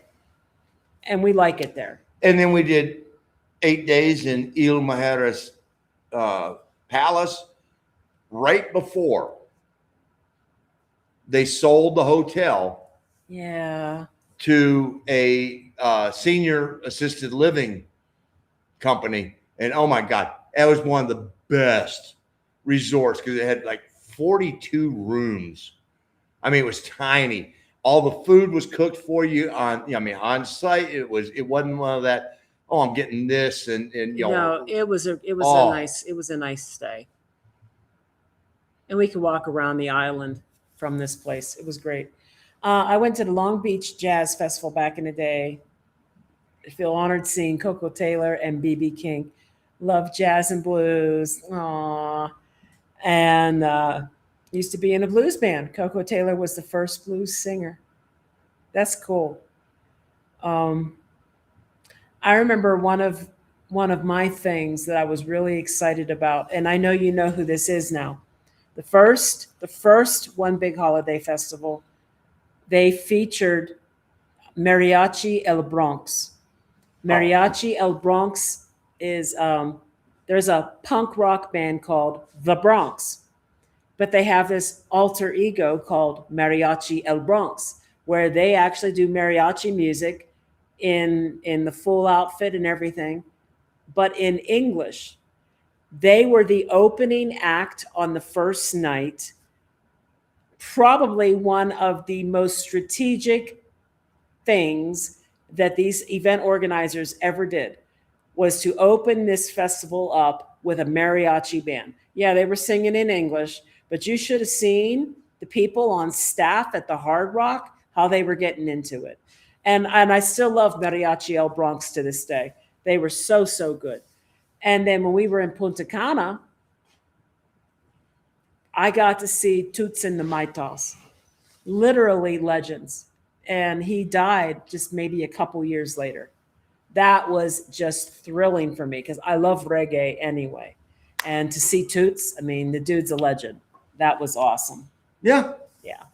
But sometimes they get some bands in, I don't know who they are, and, just deal with it. Sometimes it's introduction to something new. Let's see. I learned from In Order to Learn. Oh, yeah, you learned In Order to Sing the Blues. That's right. I would never go back to that deli. I've had a restaurant and I would have thrown out the meat after 4 hours, never mind 8. Yep. They were probably trying not to lose money on it. I'm sure. I'll stay portside in Puerto Morelos. Oh, Puerto Morelos or Puerto Aventuras. But as far as the 3 big cities on the Riviera Maya, I got to say I'll be PDC before I'll. Puerto Morelos is really growing, though. No, I get that. That whole Riviera Maya is going to be one big city by the time it's done. I know. It's going to go all the way down eventually to Chateauneuf. So. I know. You know what? Hey, Maxwell. Bang, bang. Maxwell's silver hammer came down upon his head. He's like, I have no idea what you're doing. Yeah. That's a cute song, though. I actually remembered that song. I'm trying to think of who sang it in the movie. In what? The remake? Well, the movie. The movie. Oh. That was my introduction to anything Sgt. Pepper. Actually came from the Sgt. Pepper movie. That was what introduced me to it. And as much as it is full of the cheesiest moments ever known in cinema, not good. There's some good songs on it. And I really did I like the Bee Gees and Peter Frampton doing, with a little help from my friends. And I like Earth, Wind, and Fire. Oh, Earth, Wind, and Fire. There are some good songs. They took that song and made it their own. So I remember now it was Steve Martin. Yes. Steve Martin did Maxwell's Silver Hammer in that movie. Gosh, so funny. Do you have a favorite place that you like to hang out and watch people, like Special Plaza with free entertainment in Querétaro? Oh, God, Centro. Plaza de Armas. See. That's the place. Yeah. That's the Plaza de Armas. That's the one with the pavilion, right? I'm trying to think. No, the Plaza de Armas is where 1810 is at. Okay, so that's not That's where the parade. But that is. It's one of them. But when it comes time for the holidays, that is a gorgeous place to be because that's got the walk through Christmas tree. It's got the which Jardine is the it? dates, Independencia. Okay. And it's got the numbers up for the next year. That's all in Plaza del Armas. But every single weekend, go to the Zocalo where they have the pavilion because they'll have people dance. They'll have a band playing. They'll have dancing. They'll have people there entertaining kids. Of course, there's a bunch of vendors selling stuff like the balloons and the little light flyer things. And the best part about Querétaro is once you get into Centro, it is easy to walk. Very similar to San Luis Potosí as far as being expansive, but you can quickly get from point A to point B. So. Oh, God, I love this, Bruno. As I get older, my give a shit meter is peaked. It's fatigue. Yeah. It is. You have give a shit fatigue. Mark with a K. If Three Dog Night comes to Mexico, I'm all over it. You in? Nope. There's nobody left. There's only 2 remaining members alive. And only one of them is a singer. If you give me a moment, I would have been able to go that out of the 3 singers, only Danny Hutton is alive. And the other one, that is alive is Michael Alsop, who is a guitar player. And they're two of the originals. Well, I mean, the originals were the three, Danny Hutton, Chuck Negron, and Corey Wells. Then when they formed the band, the first one that they recruited was Michael Alsop. And everybody else has since deceased. And I swear to God, the Hall of Fame is just waiting for all 7 of them to croak. And then they're going to go, I think we should probably put Three Dog Night on the ballot. And I'm going to be like, yeah, after everybody's dead. yeah. You know, why they do that? Jimmy Buffett, again, wait till he's dead. Yeah. I mean, if they had Johnny Swim there, you would go watch that show. That would be a late night. If Johnny Swim was there, I would definitely be I in. know. That would be a late night side stage, something like that, because they wouldn't get a main stage. They might possibly open up for somebody one night, but they wouldn't get a main stage. But still. And I think that the chances of Johnny Swim doing stuff like this might not be real high. I don't know. They kind of had a whole bunch of kids. They had a brood. A bunch of kids. I mean, all of a sudden. And if you guys want to listen to some good music, check out Johnny Swim. It's a husband and wife, and she dials back her vocals to keep from embarrassing her husband, because she's got a voice that could absolutely soar. They are very good. And the banter between the two of these two in live is hilarious. And it's like, you know, they have everything going for them. And they went, you know what? We're having a family. And boy, did they have a family. And they decided, if we're going to do a family, we're doing a family. They need a bus now. Like all of a sudden, I couldn't believe it. But, you know, they're out there making music still. So good for them. We had a registered chow chow, and its name was like 6 words long. And I think it ended in Red Cloud. And we named him Sarge. There you go. Sergeant York. Oh, gosh. Yeah. I had a schnauzer when I was in high school. And her name was Lady, because of course all the dames, they were all ladies. Her name was Lady Penny Tupp of Wimerton. And the only reason we called her that is because we said she was a plenty tough dog, but we didn't say plenty tough. We said she's a penny tup dog. So she was Lady Penny Tupp. Well, you know, of Wimerton. The only way that we ended up with Bandit was, you know, thanks to my dad. He had, oh God, what was? I don't remember his name. Started with a B. But yeah, and we go visit him and his wife not very often. And I'm sorry, she was a bitch. You know, Brenda, if you're watching, yes, you know it. But well, I'm just, the odds of that occurring are slim and none. But and then we'll have like this hate message. Like I give a shit.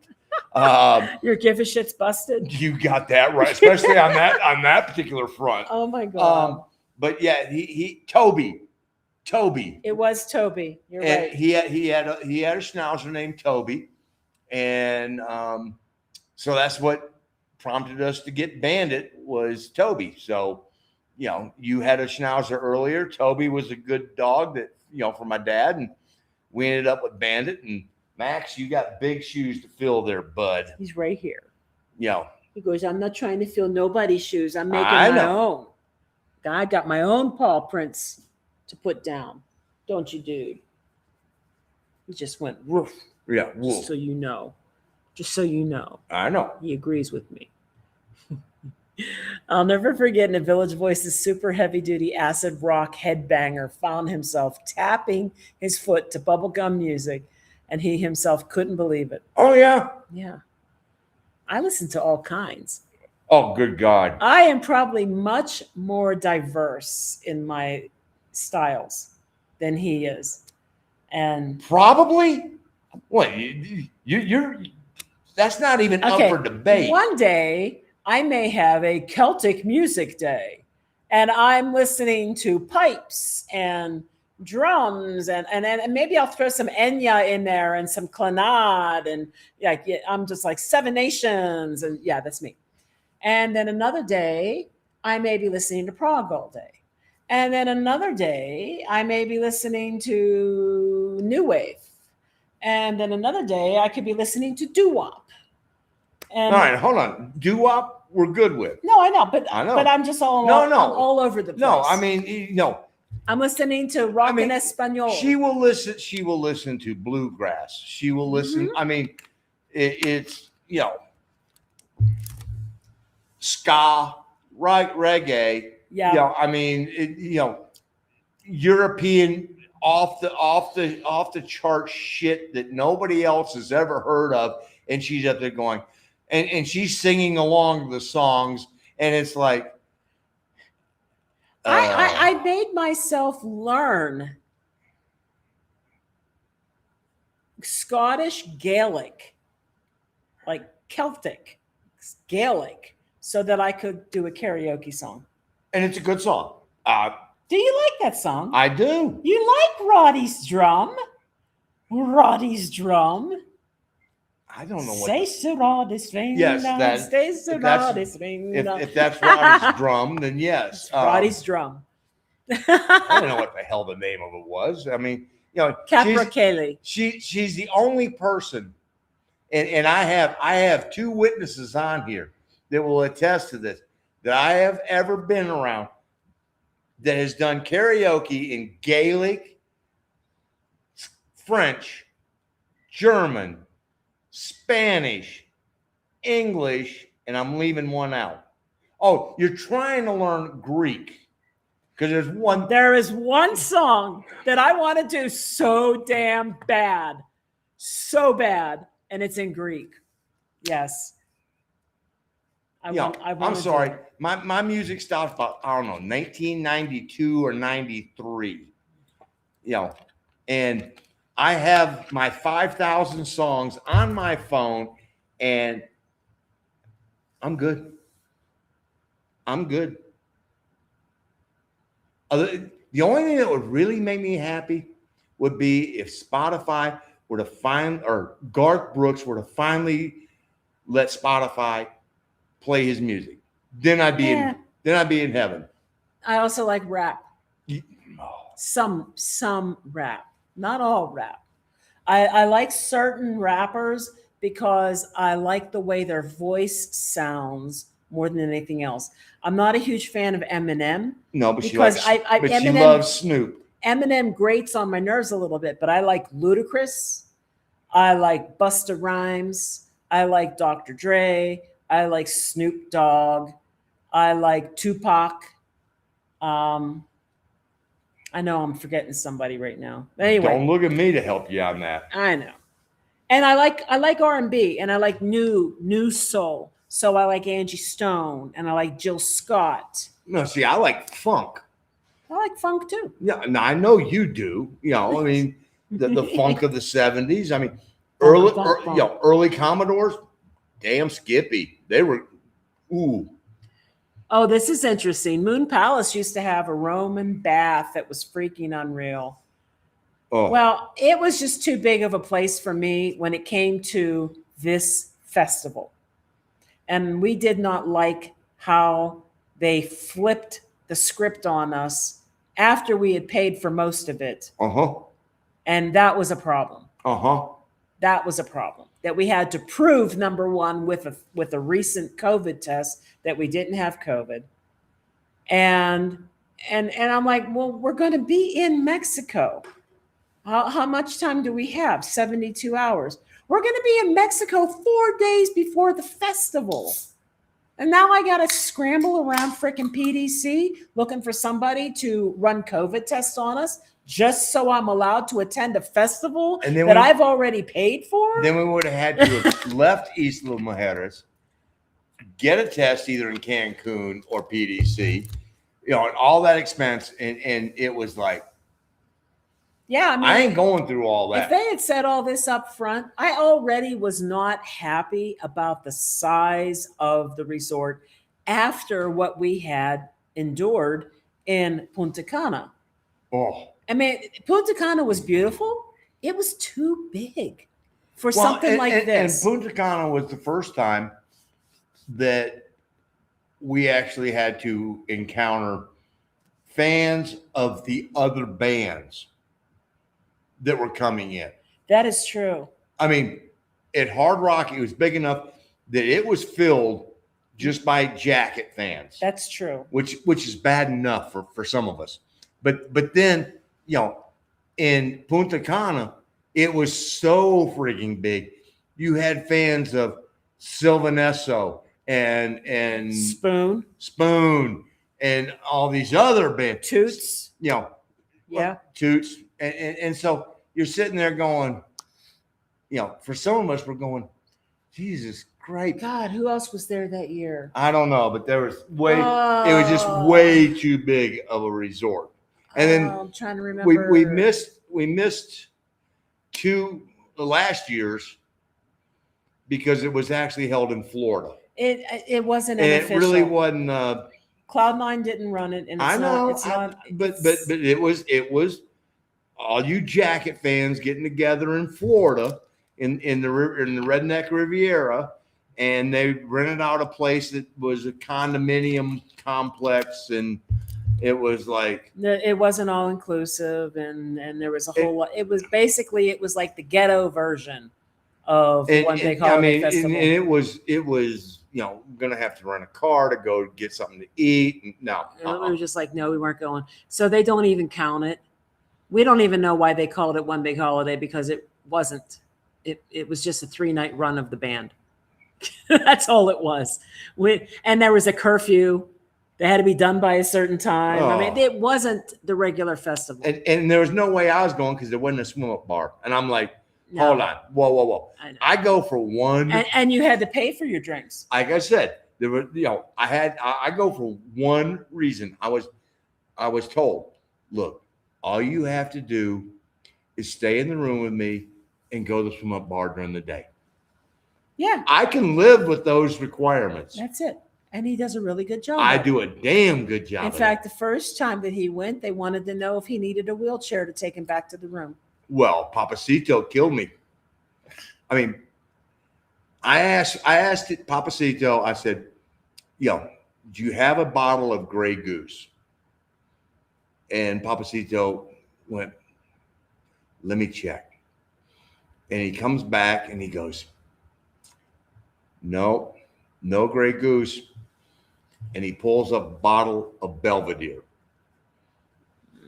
And he goes, bueno? I went, oh, bueno. You know, and he goes, todo para tú. And so he put it underneath and he poured that whole thing just for me. And about 90 minutes or 2 hours later, he was throwing the bottle away. And asking if he needed a wheelchair to And get then back to the room. when they were like, you need a wheelchair to get home. Yeah. So 3 Dog Night is in Durham at the end of August. Mm-hmm. But it's only 2 guys. You know, Danny Hutton has got to be. Are all the Who in the 80s now? Yes. Yes, they are, because they're all the birth. Well, there's only 2 of them left. Well, so but- Daltrey is 44 and Townsend is 45. In fact, Townsend just had a birthday yesterday. And turned 81. Yeah. So, I mean, Danny Hutton is about 80 years old. And to be honest, Danny sang lead on Black and White, which one of my favorite songs. But the majority of their hits were sang by Corey and Chuck. You know, Mama Told Me Not to Come, Yeah. Corey Wells, Joy to the World, Chuck Negron. If you look at the Cyan album, Easy to Be Hard. Easy to Be Hard is Chuck. it's those were the two main lead singers. Family and Man had rotating parts. There was 3 verses to it. Each singer took 1 verse.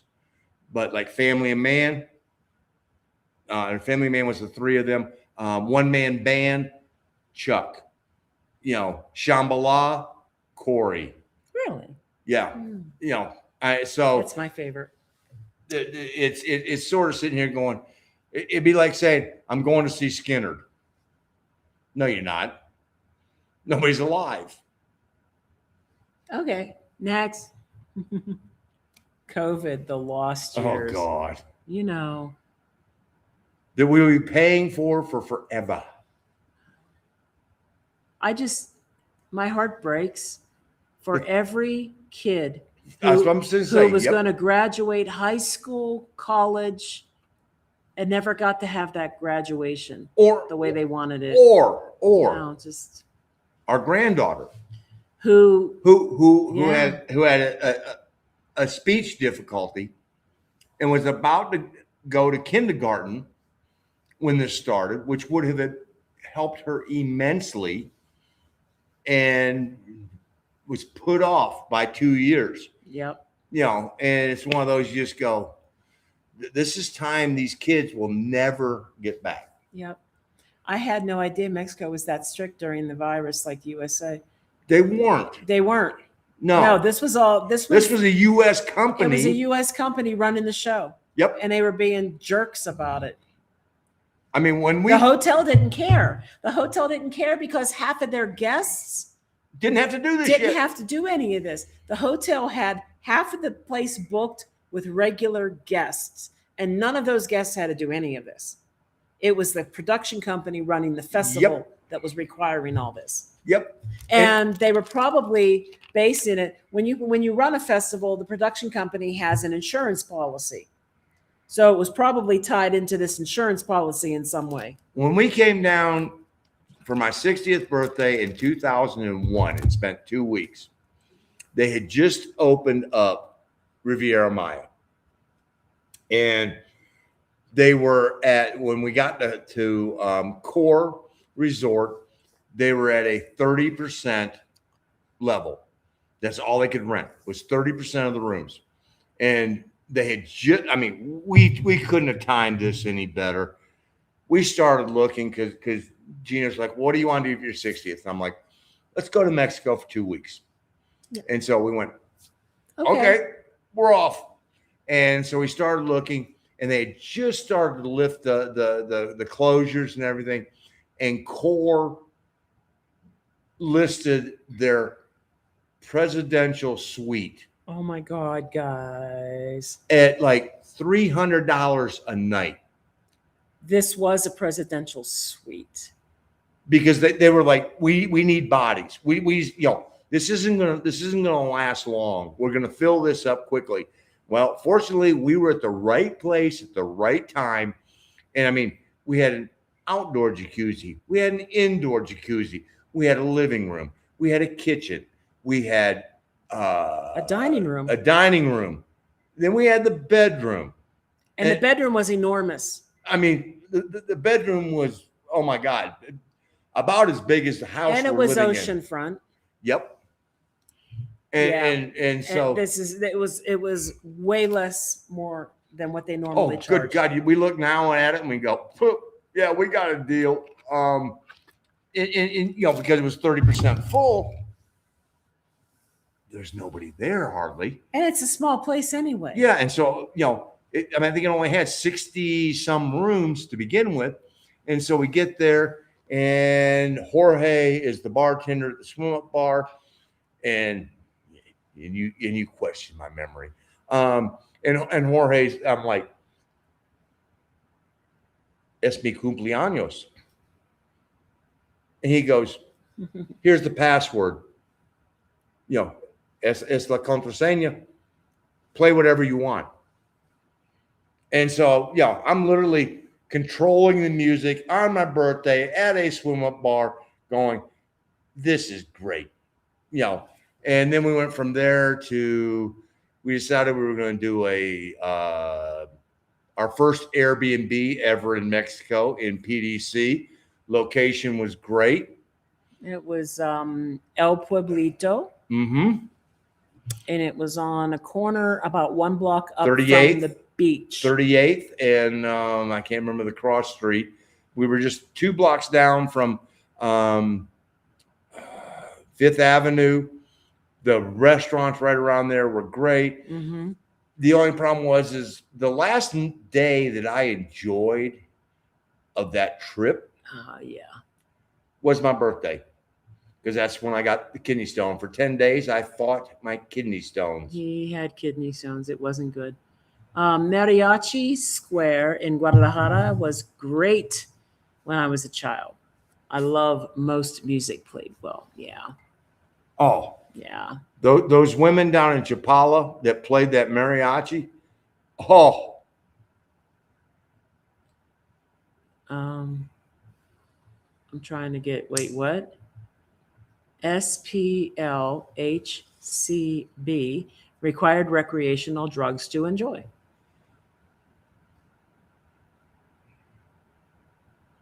no clue. We don't know what that acronym means. I'm lost.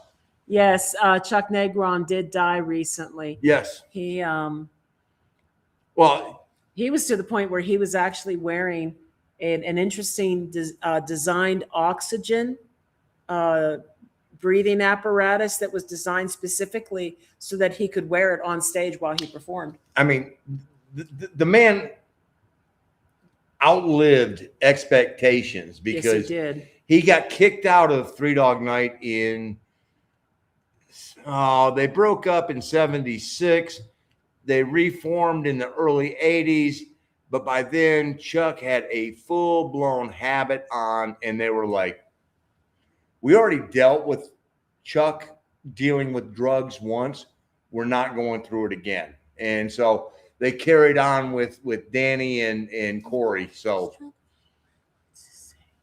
oh God! So Jardín Zenea is that the one that has the Zocalo, the pavilion, that could the be. kiosk?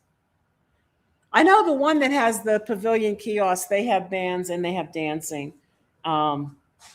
pretty regularly, and it's really fun to go down and just watch that. For sure. And yes, life is so much easier when you don't give a shit. And Tom, you're pulling this 80s stuff out on me. I'm sorry, but I'm just trying to find the right words to say. I know this song. Yes, I know my 80s. And then probably a one-hit wonder sounded like Tears for Fears. No, I know the song. Yep. It's a great song. See, Sammy knows. It's a great song. I love my 80s. I like lots of different kinds of music too, except modern rap. I like early rap as it was comical to me and put me in a great mood. No Eurovision for me. The rest works. Eurovision. I've been hearing a lot of people slagging Eurovision lately, but some of the bands that came out of Eurovision contests weren't so bad. Some of it's really weird, avant-garde maybe, but it's not all horrible. So I don't know. Exactly. See, ABBA came out of Eurovision. Yep. See, I'm thinking somebody else that came out of Eurovision. And we're tabbing that as a success. ABBA? I'm just saying that. Yeah, they were an enormous success. Well, they won the contest. Oh, and then they became but then that's what got them attention, and they became the band that everybody knows. And some of us wish we didn't. Oh, come on. Okay, I like ABBA. Okay, and my favorite little ABBA reference is from The Adventures of Priscilla, Queen of the Desert, when one of the drag queens carries around a little turd in a jar, and it was from one of the ladies from ABBA, and one of them goes, "That's an ABBA turd." I think it's funny, but I do like ABBA. And there is a song. I cannot think of the girl's name right now, but Arlene will know exactly who I'm talking about. Um, the song's called Voila, and there's a young girl, Emma Cock. Emma Cock sings it, and she's with a man who is conducting a orchestra. He does a lot of waltz music, and he had Emma Cock come up, and they sang this beautiful waltz version of this song called Voila. Well, it just so happens that the original version of that song was a Eurovision competition song by a French singer. So it's not always awful. One of these days, I'm going to learn to do Voila as well. So, and we have similar rap faves. Yeah, I'd like those guys have there's a tone in their voice that I really like. And then you get people like Eminem, who's huge and famous and was pushed and found success from Dr. Dre, but I don't like his voice. Let's be for real. I mean, MC Hammer, okay? MC Hammer did rap, but he did it in a way. That's hip hop. That's not rap? It is, but it's hip hop. His style is hip hop. What I'm saying, though, is but he did it in a way that had a melodic appeal to it. Yes. You know, and that's, you know, it doesn't have melodic appeal. See, I love ABBA. That's right. Then we're going to have karaoke night one night where we do a bunch of ABBA songs. Hell no. And we're going to make Mark do some too. Take a chance, take a chance, take a chance, take a chance, take a chance. You have zero chance. We did this with Chicago one night. If you change your mind. And it was like, okay, I did a couple songs, but no. ABBA, no. I saw the Commodores at Six Flags in '84 in Arlington, Texas. Oh. Commodores played an 4th of July street show in Charlotte once. Yeah, in '84, that meant that Lionel had already left. Wait, I'm sorry. It was Kool and the Gang, not the Commodores. Yeah, and you know, so what you were getting was the remnants plus the guy who did night shift. Night shift. Yeah, he in '84. Marvin, yes, he was a friend of mine. Yeah, and that wasn't a bad rendition of the band, but it just, you know, by then they had moved from the band that was doing Machine Guns, Slippery When Wet, Brick House. You know, the funk had left.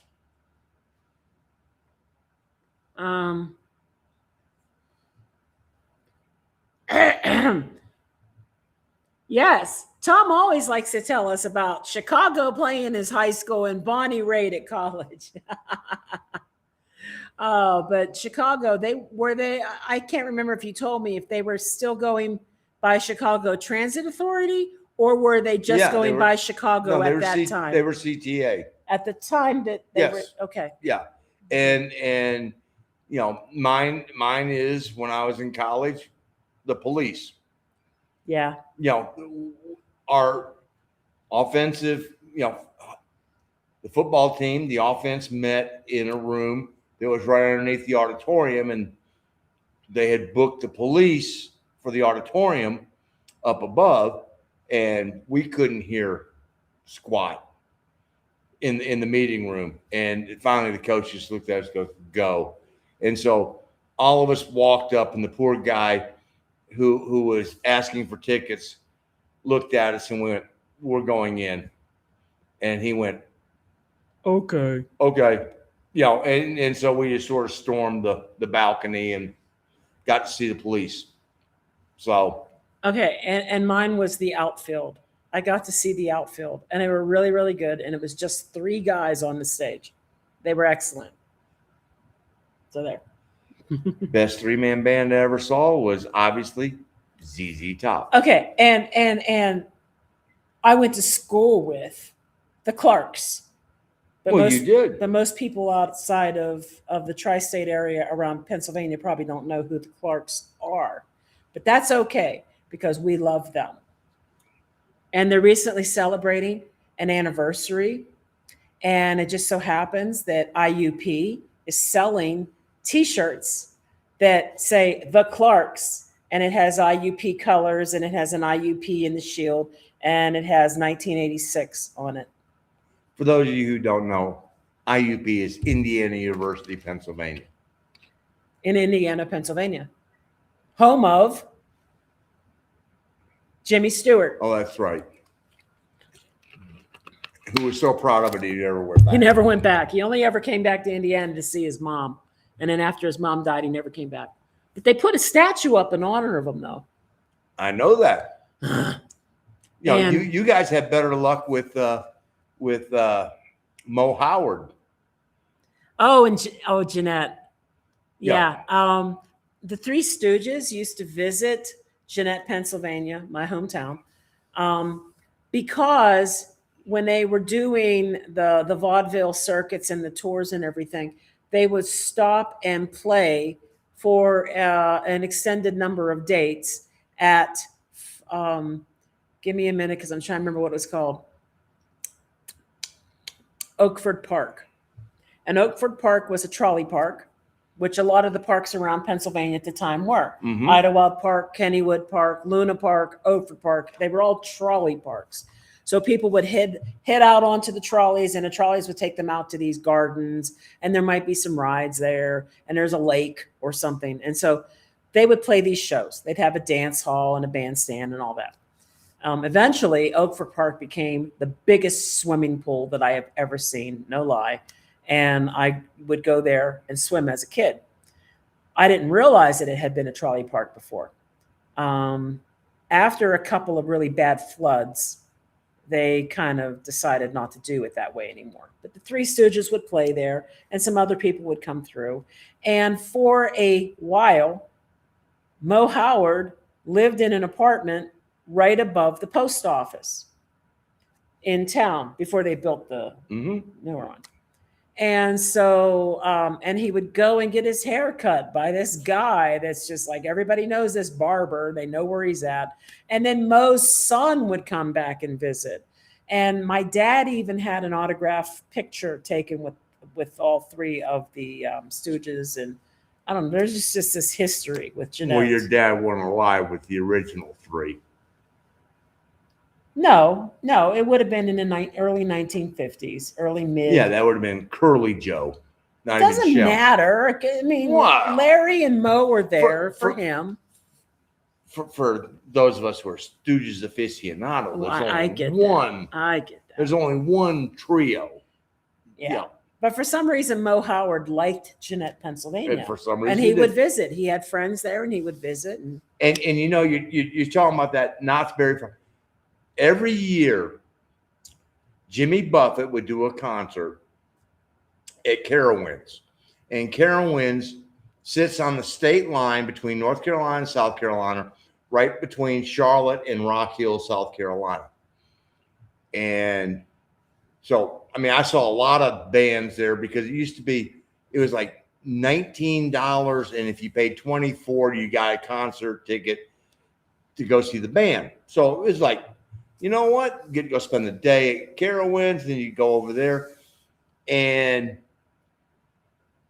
Dean Clinkscales, one of the most hilarious things I've ever seen in my life.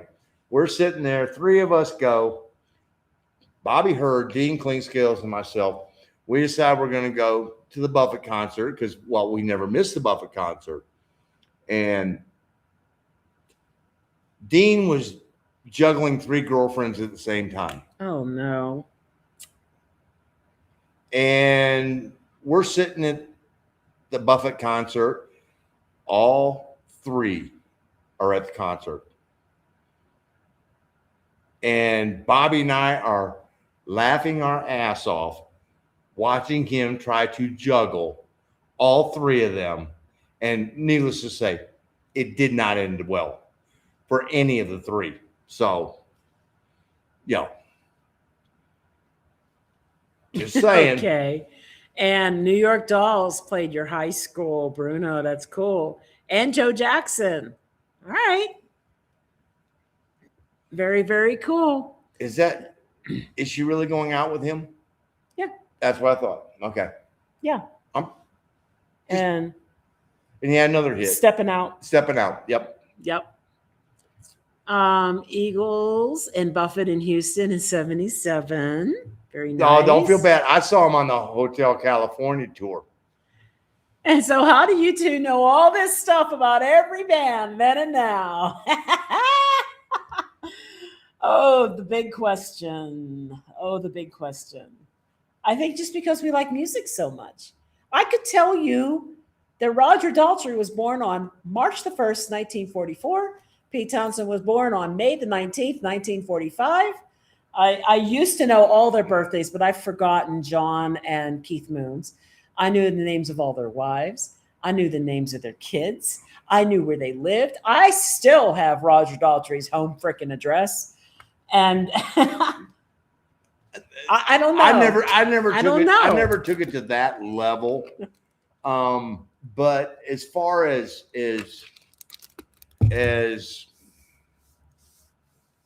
knowing, I think part of it is music has been and is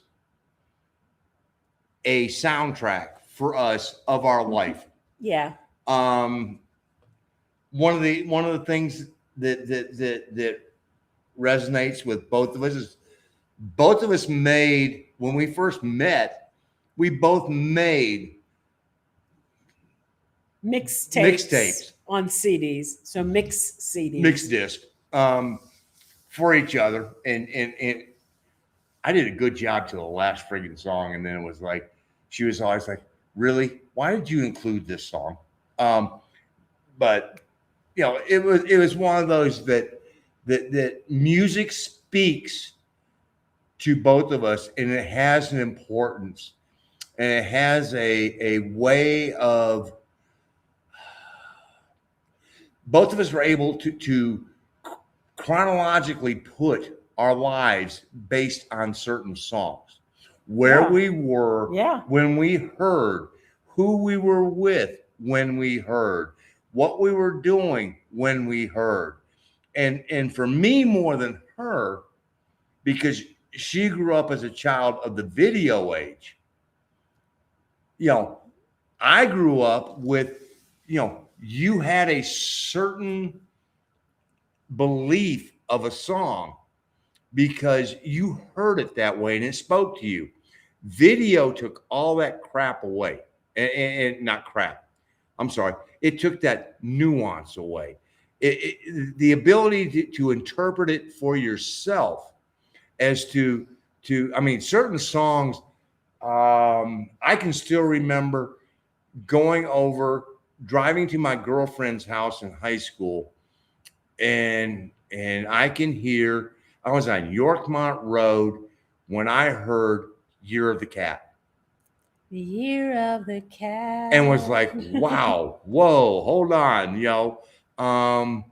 And so, you know, it had a meaning to both of us. And I don't think everybody appreciates music in the same way that we do. Granted, I'm limited in mine, but what I know, I know. And in keeping up with it, it's one of those where these people had an influence on our life. And so we like to know what's going on and where they are. And it's important to us. Yeah. It spoke to us. I mean, it really did speak to us. It's what it is. We just remember that stuff. We got to stay in the presidential suite when we went down after Hurricane Maria. The stocked bar was half a liquor store. There you go. Oh, I love swim up bars with those concrete bar stools. They're comfy and they're nice. Look, come on. Sergeant Pepper's Lonely Heart Club. Look, the truth. Yeah. Because at the time that the movie came out. Sammy, remember, she was under 10 when the movie came out. Now, I think the movie came out, either 78 or 79. 78. So 78. So I was 9 years old. Like I said. And my dad was not a Beatles fan. We didn't have a single Beatles record in the house. We had, album. We had some 45s. So I was familiar with Can't Buy Me Love, Something, things like that, Come Together. I was familiar with those songs if they were on a 45. There's no albums in the house. So I'd seen the movie. It was on HBO or something that we paid for in cable. And that's when I really heard some of those songs for the very first time. And it was really funny because I wanted the album. I'm 9 years old. I wanted the album. So I call up the record store. Okay, stop. Shh. It's just daddy. I called up the record store and I said to the guy at National Record, what on earth are you doing to him? I asked the guy at National Record Mart if he could set a copy aside because I didn't want my dad to drive me up to the mall and they didn't have it because that would just piss my dad off. And the guy was funny. He goes, I don't think there'll be a problem. And I get there and he's right. I mean, it is not a good movie at all. It's one of those what was his name? RS. Robert Stigwood.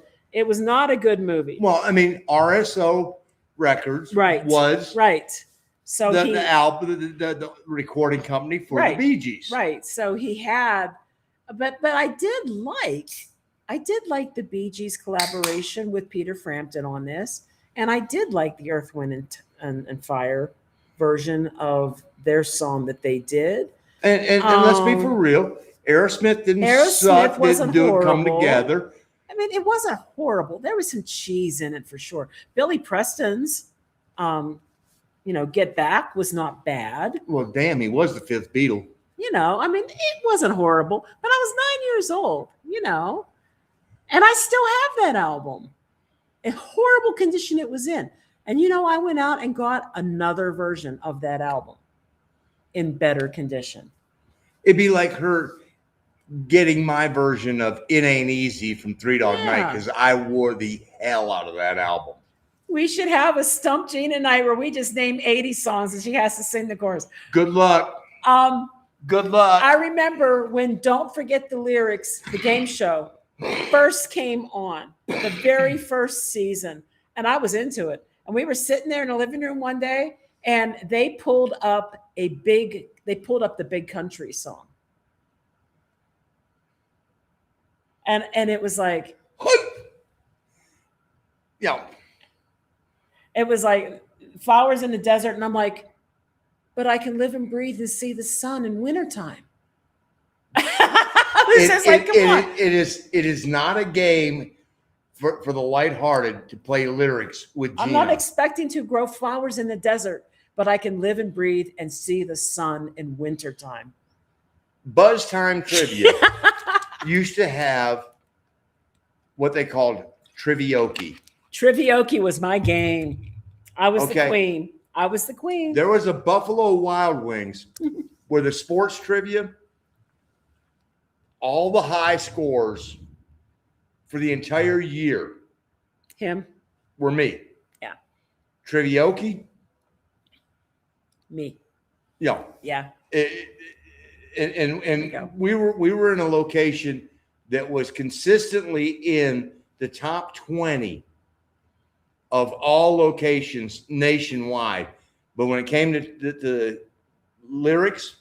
The funny thing was we had hardcore players there with us. Oh, God, yes. And when Trivioki would come on, they'd all go. They'd all look at me. Where's she going with this? And honest to God, we did not share answers. That was the one thing that this bar did not do. A lot of the bars that made the high scores, if somebody knew it, they shout out the answer because they wanted the high bar score. We were like, oh, hell no. My goal is to be at the top at the end of this game over the rest of you assholes in here. And that was, I mean, it was cutthroat. It was cutthroat. I mean, we were a very, very, very good bar team, though. Mark needs to do Dancing Queen. I agree. No. And no, I have never listened to Stone Ground, cover band for Elvin Bishop, but I do like Elvin Bishop. The only thing I know by Elvin Bishop is a song that Mickey Fool Around and Fell in Love. Yes, that Mickey. God, I can never remember his last Thomas. name. Mickey Thomas did. Fooled around and fell in love. Yeah, which I used to have and oh God, this is really going to show how old I am. Used to have an 8-track tape that had classic Southern rock songs. And that was one of the ones that, you know, had that Ramblin' Man. Was it K-Tel? Southern Fried Rock? It could have been. K-Tel Southern Fried Rock. Oh, you know. Yeah, with the big egg on the front of it. Yeah. You know, Sweet Home Alabama, which maybe that's why we know so much stuff about music. Like oh, I get 1,400 vinyl records. I'm a collector, so. Well, and I'm not a collector to collect for value. I'm a collector to listen. And I lost half of mine, and I had, oh my God, about 4 feet. If you laid them down, 4 feet worth of albums, and through various breakups, they. Ooh. Gina, you being a French speaker, oui. You might enjoy Vicky Leandros, who won Eurovision with a song called Après Toi. My record and CD collection is so eclectic. And the Vogues are from Pittsburgh. 5 o'clock World. Yes. Oh, yeah. Yes. That they used for Drew Carey show. Yes. I do like that song so much. Oh, here we go. Here's some rap. NWA, Two Live Crew, DJ Quick, Too Short, Kwame, and so many more. Yeah. OG rap. And I crack up when I think how raunchy it was at 14. Oh my God. I remember, geez. Oh.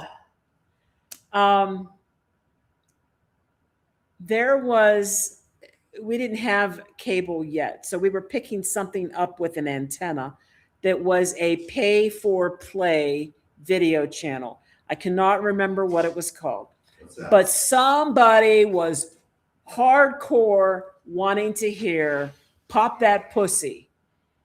And it got played a lot, except it was an edited version. So it was Pop That Hoochie, baby. Pop that hoochie. Hey, pop that hoochie, baby.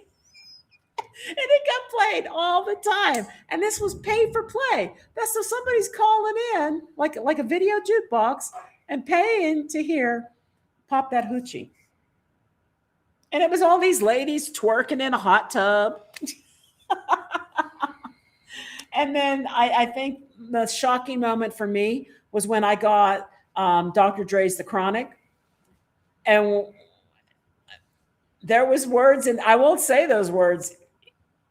There was some lyrics that I cannot say on here. I just won't do it because of decency. But oh my gosh, I was shocked at that time. And now I'm not shocked about anything. Well, no. Kenny Loggins graduated from my high school. Oh, I like Kenny Loggins. You know, the scary thing is much of the second half of the 70s and a lot of the 80s hit music can be attributed to 2 songwriters, Kenny Loggins and Michael McDonald. Yeah. And they were everywhere. McD. Now, we want to do a McD night for karaoke. I mean, because for somewhere I can no longer go. I mean, hey. We used to do that. We used to say, sing it McD's style. It didn't matter what the song was. You had to sing it like Michael McDonald. Could it go the same way? 5 o'clock World. I love that song.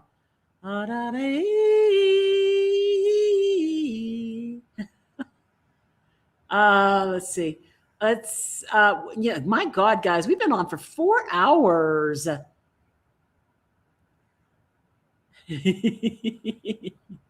Sounds a little like a stalker, Gina. You think? When I was a kid, I was pretty obsessed with the Who. I was. Obsessed with the. I was the kind of person that I loved the Who so much I annoyed everybody around me with the Who. Thank God I got into like Genesis and My Morning Jacket and other bands. No, No, I'd have been good with you. You just stay with the Who. I'd been like, yeah, go for it, baby. I mean, because between the three, I mean I was a kid. I know, so but between the three, my favorite is the Who. So I don't remember anybody's birthdays in Genesis. I think it was just that stage of my life. no, whatever reason it was. That was that's a time in your life. I mean, you had all the guitar players on your wall. Yeah, I mean, Yngwie Malmsteen and I used to get Guitar Magazine, and they used to have tablatures, and I was learning how to play. I had Led Zeppelin books, music books, and I was learning how to play a lot of these songs and these bands. Folks, let me Pinball Wizard. Let me tell you, Roundabout by Yes. One of the things that made me go, I think I'm going to keep her, is I woke up one morning and she has her guitar out, and I'm hearing Over the Hills and Far Away. And I'm going, I ain't going to get this anyplace else. So it was like, yeah, I'm home. Yeah. That's probably got a lot to do with the whole music thing, too. Yeah, but see, I don't play any instruments. So. No, you don't. But okay. But then I also have Saul Loggins all by himself, acoustic in the 80s. That's cool. I mean, the man has written some amazing songs. That's cool. Here we go. That's right. In 78, I was only 6, but that movie ran on HBO nonstop for months. Exactly. That one did. You know what? And you know what introduced me to the Who? Tommy, the movie. And that's another really cheesy film. But, but for some reason, I became infatuated with Roger Daltrey because of that movie. And it ran on HBO for months. And what I didn't realize is that my dad did have that album, the original Tommy album, in his collection. Here's the I played it a lot. Here's the amazing part. My dad was, if he got in your car, he immediately reached over and turned the radio off. He did not listen to music whatsoever. So it was really sort of tough for me, because my dad's appreciation of music was, bear with me, because this is not mine, this is my dad's, Ferrani and Teicher, the Letterman, the Four Freshmen, the Jackie Gleason Orchestra. There's nothing wrong with that. No, I get that. But when he got in your car, he didn't want to listen to anything that had anything to do with music that was there was anything other than his genre. So growing up, it was if Dad was driving, we didn't hear shit. Nada. Silence. And so fortunately, my mom, which God bless her, great in so many ways, allowed me to go, and I still remember this, she used to allow me to go buy 45s, but the first album that I ever bought, Around the World Live. Of course. With Three Dog Night. I knew it. Yep. No, when that album was so beat up Oh, So beat up. I mean, I had a cheap record player that I used to have to put a friggin' penny on top of it. A lot of people did that, or a nickel. Well, it started as a penny, and then it went to a nickel because I needed more weight because Yeah. I ground the shit out of it. You might have been grinding it, putting that weight on it. Otherwise, it was going ka-chink, You ka-chink, needed ka-chink, a new needle. ka-chink. I was in an elevator with Billy Joel, and he pushed my floor for me and laughed and hip hop danced with There you go. Clark. Wow. Yeah. Baker Street's a great song. It really is a great song. 78 was a special year for me. It's when we came back to the States from Argentina after El Mundial. And Billy had a reunion in the 80s. He jumped up on a speaker close to my seat once. Sharing an elevator would have been really cool. I shared an elevator with Phil Collins' bodyguard. And I said, "Are you staying? You're staying here?" And he just looked at me and he goes, "Maybe." And I shared a plane ride with T-Boz from TLC. Yeah. And had a great conversation. Great young lady.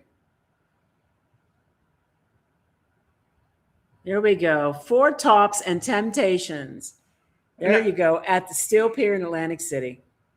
Nice. Oh, the Diving Horse? No, come on. Really? Well, he is old. I have listened to songs for 50 years and I couldn't sing more than a few lines of any of them. Neither can I, but I still do it. I mean, I don't know the words to everything, but there are certain songs that I will never forget words to. Oh. Like One at a Time by The Who. Oh, God. Me and my sister both know this. It's one of those, honestly, Sammy, you think about it, 50 years. But I bet if you got the first two bars of, let's just pick a song. Well, you're from Tennessee. We'll pick one. Wet Willie, Keep Smiling. I bet if you were given the first two lines and the vocals to it, you would jump right in and be able to carry the tune and the song and the lyrics right along with it because it was such a big hit. You know, especially if you were in Tennessee at the time because, well, Wet Willie came from CDB. He was the singer for Wet Willie was the harmonica player for the Charlie Daniels band. Okay. And look, there you go. K-Tel. That's right. Yep. K-Tel. And it's funny because if you talk to anybody who runs a record store even today, they will shit all over those K-Tel records because they would squeeze as many songs as they could. They were compressed. They were very compressed, and so they weren't the best quality. But, you know, if you were a kid like I was and you had a very limited income, it was a great way to get a collection of songs. Well, and let's be for real. Southern Fried Rock was an awesome album. It was a great way of picking up Ram Jam, Oh Black Betty. Yes. Which yes. Oh, you want to buy the album? Go ahead. You're going to get one song out of it that you go, oh, this is a great song. The rest of the album, you know, and so where else could you get Black Betty and Sweet Home Alabama and Ramblin' Man and, you know, Keep Smiling. Keep on Smiling. You know, all those songs were on that album, yep. And you're sitting here going, Fooled Around and Fell in Love was on that album. I mean, you know, and you're just going, damn, this is not bad music because it was all good songs. And if you think about it as an artist, there's an opportunity for people to go, wow, these people are really good. Maybe I should buy the album. And I think it happened. I can tell you one time that it happened. I actually bought the Exile album because I heard Kiss You All Over on a K-Tel album. And there's a couple of good songs on there. That's right. Saw Mickey Thomas 15 years ago at a free concert in my town. They had to play through trains going by. Yeah, playing through trains. Yeah, I saw him on a collaboration. Oh, who's the guy from Ides of March? Jim Kelter? I don't know his name, but I know who Ides of March are. He was the guy behind Ides of March, and he was also the guy that was behind Survivor. And he did a lot of music over the years with a lot of different people. He was with Ides of March and Survivor, but between that, he did a lot of session work. And apparently he had a big relationship with not only the guys that were in those bands, but also people like Mickey and Steve Lukather. Yep. And people who were big into doing session work.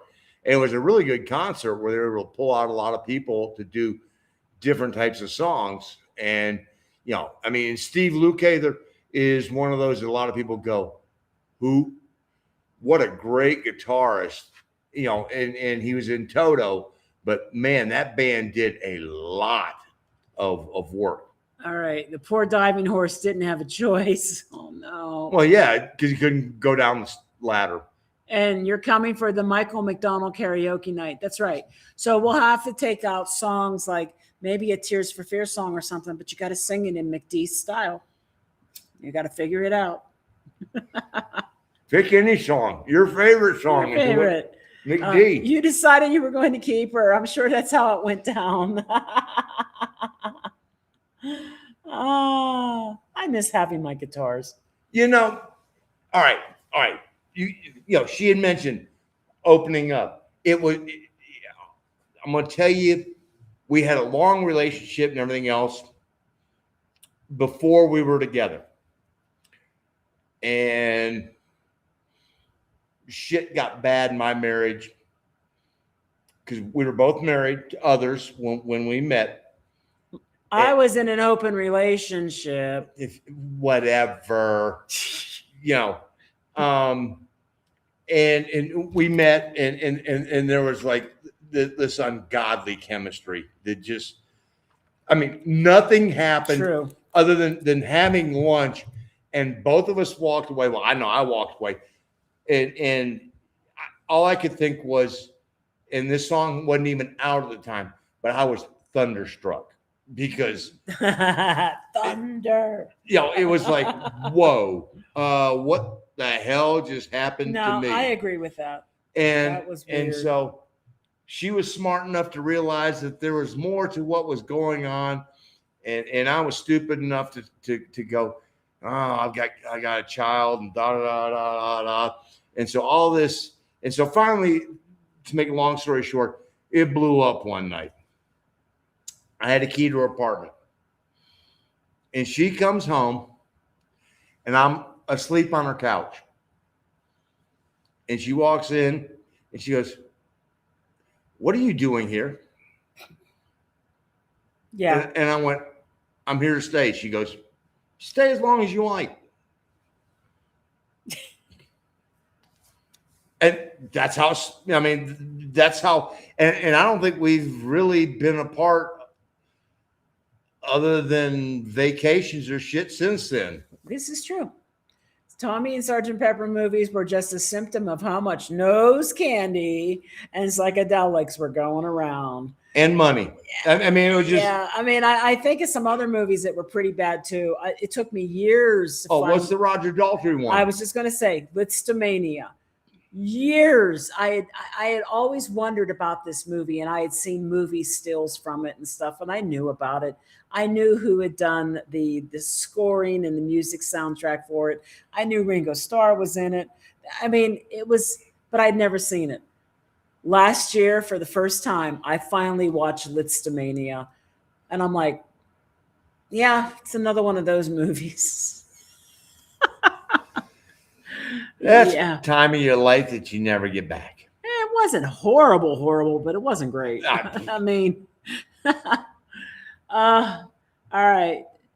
Don't laugh. I actually played the theme from A Summer Place. No, it's a good song. It's a good one. No. When I'm driving to the Jersey Shore. No, Yeah. don't get me wrong. I mean, It's a great track. what was the song? You're gonna name this title is the Sandpipers.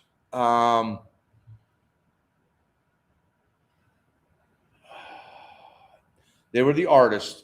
Uh-huh. Done in 67, 68. Uh-huh. The Sandpipers. Uh-huh. Very, if I had to describe it, I would say very much like a Carpenter song. Very chilled, very relaxed. You know, I should know this. I know you should. That's why I thought you would be sitting here just going, bing. Sandpipers. Damn it. And it's probably about 6 more. Yeah, comments. it'll be down. But Somebody will come up with anyway, it. but no, I enjoy a lot of the time having those tunes that just soothe, and that's a good one to soothe. Yeah. I'll take a lyric challenge for lyrics, songs from the 70s. I'll tell you one I like. I think it's soothing and I like it. It's Perry Como's song Seattle. Well, I mean, I love it. I love Seattle. I like Perry Como. Okay. In general. Well, another one. would Round be- and Round, Catch a Falling Star. Another one would be Andy Williams, Moon River. Yeah, Good that's song. a good one. You know, and I'm sorry, I got a lot of Dean Martin Love Dino. in my playlist. Dino Martino. Because Dino Martino is like butter. Butter. Man, the man is on a roll. I mean, nobody could sing like Dino Martino. Go listen to Wussy's song, Teenage Wasteland. It's not a cover. It's about how much music meant to them as kids. I think you'd like it. Teenage Wasteland. All right. Thing is, you know, it's not a wasteland because it means something to somebody. I got my music influence from my brother's decade, 9 years older than me. So his influence was the Laurel Canyon crowd. Nice. And I like Laurel Canyon stuff too. My influence strongly started with my father. Mm-hmm. He was very big into reggae, doo-wop, and well, your dad also played the steel guitar. he did. He played a steel guitar.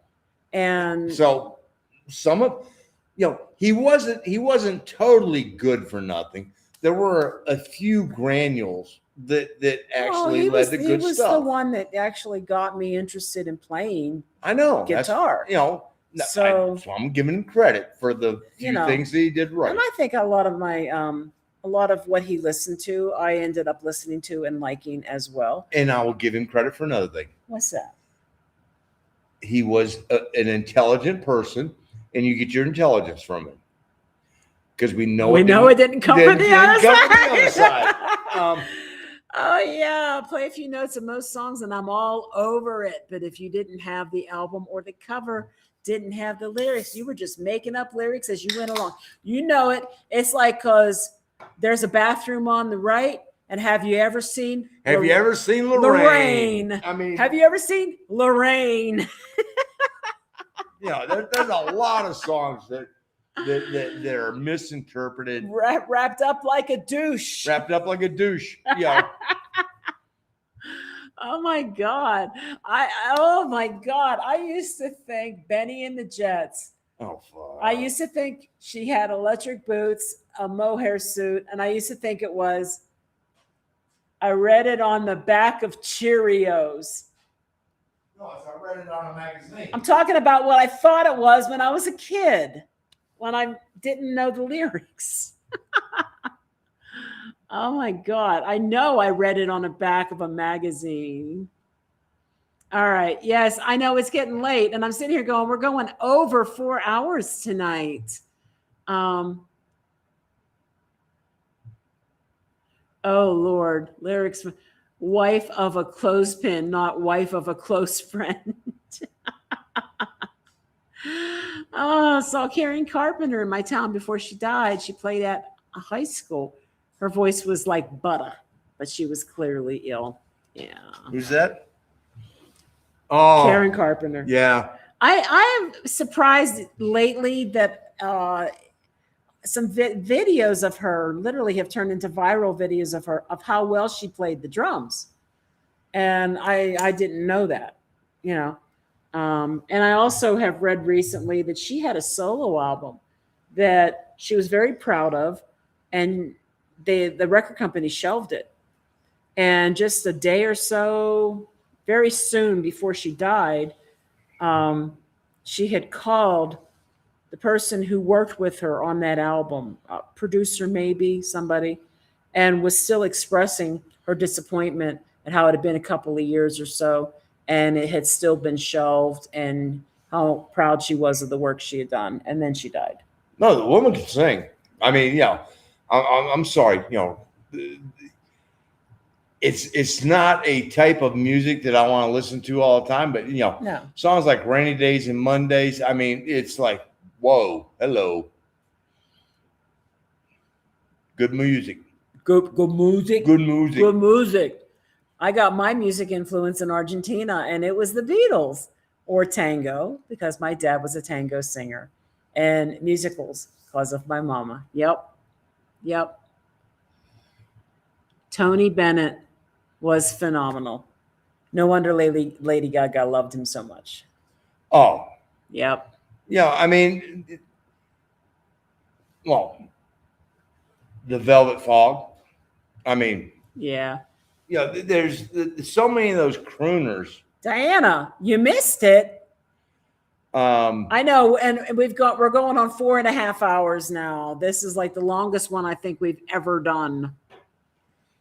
Well, that's what happens when you get us started on music. That's just It's all over. You know, Karen Carpenter regarded herself as a drummer, not a singer, and she was both. Yes, she was. Yep. No, I mean, there are certain songs that she sang that you just have to, you know, whether you like the music or not, that's one of those that you just have to go, you know, those. This is for Diane. Diane, this is a sleepy Maxwell. He's not wound up right now, but this is Maxwell. He's our new schnauzer. Yes, baby, I know. And oh, look how cute he looks. Oh, Dude. Yes, I know. But now you get to see him. Okay. Good boy. And okay. Yeah. Thank you, Diane. Diana. Oh, I'm going to teach him how to sing. He's going to howl with me. We're going to sing. Dude. All right. I think we should call it. Again, this is such a long night. He is 3.5 months old right now. Yes. He 3.5 months old, and he doesn't quite have his full schnauzer look yet, but He'll get it. He'll get it. We're in the middle of teaching him how to not bark so much. Well, and learn his name. I mean, and learn his name. We're working on that now, aren't we, dude? Yes, we are. Music talk was fun. I'd like to take dance classes in Mexico when I come. Seen vids of classes in parks. Yeah, that doesn't surprise me. There's a lot of dancing that goes on in the parks for sure. Oh, one of my most uplifting memories when we first got to Mexico mad was we were in Centro and Querétaro and it's the grandfather and his granddaughter is dancing on his shoes, and it was like so warm the heart that it was that made so much of a difference. There you go. This is a fair question. It's Max, but we're going to call him little dude every now and then. Little dude. Well, yeah, the dude abides. The dude abides. You know. Yeah. All right. It is a record. Gosh, guys, it is a record. It is a record over Ford. It's just wild. It's just wild. And so we appreciate you spending your entire evening just hanging around with us. It's a lot of fun. And we're really happy to introduce you to our little buddy here. And there'll be more videos with him. I'm trying to get a little video put together for Friday just to kind of show where we went, where we stayed. And that's it. The story of how we found our baby. Yep. And if you ever want to know what, yes, bud. Yes, I know. What an evening with the tribe is like, this is it. I mean, literally. This is it. That's, we sit, we talk, we have a good time with friends, just like we do with you guys. Every 2 weeks, we basically get together with the tribe. That's, and that's you guys. And thank you, Sammy. Yeah, and come on in, Querétaro. We'll be here. Absolutely. We're here for at least the next 2 years. I'm sure longer than that. And now little dude, Max. Mwah. All right, guys, we're going to call it. Thank you so much for hanging out with us. We will be live again in 2 weeks. And I'm going to try to have a video ready by Friday, but I don't know how soon that's going to happen. So we'll see. We'll see. If not this Friday, it'll be next Friday. Right? Yeah, little bud. He's like, right. Little bud, little dude. Good night, guys.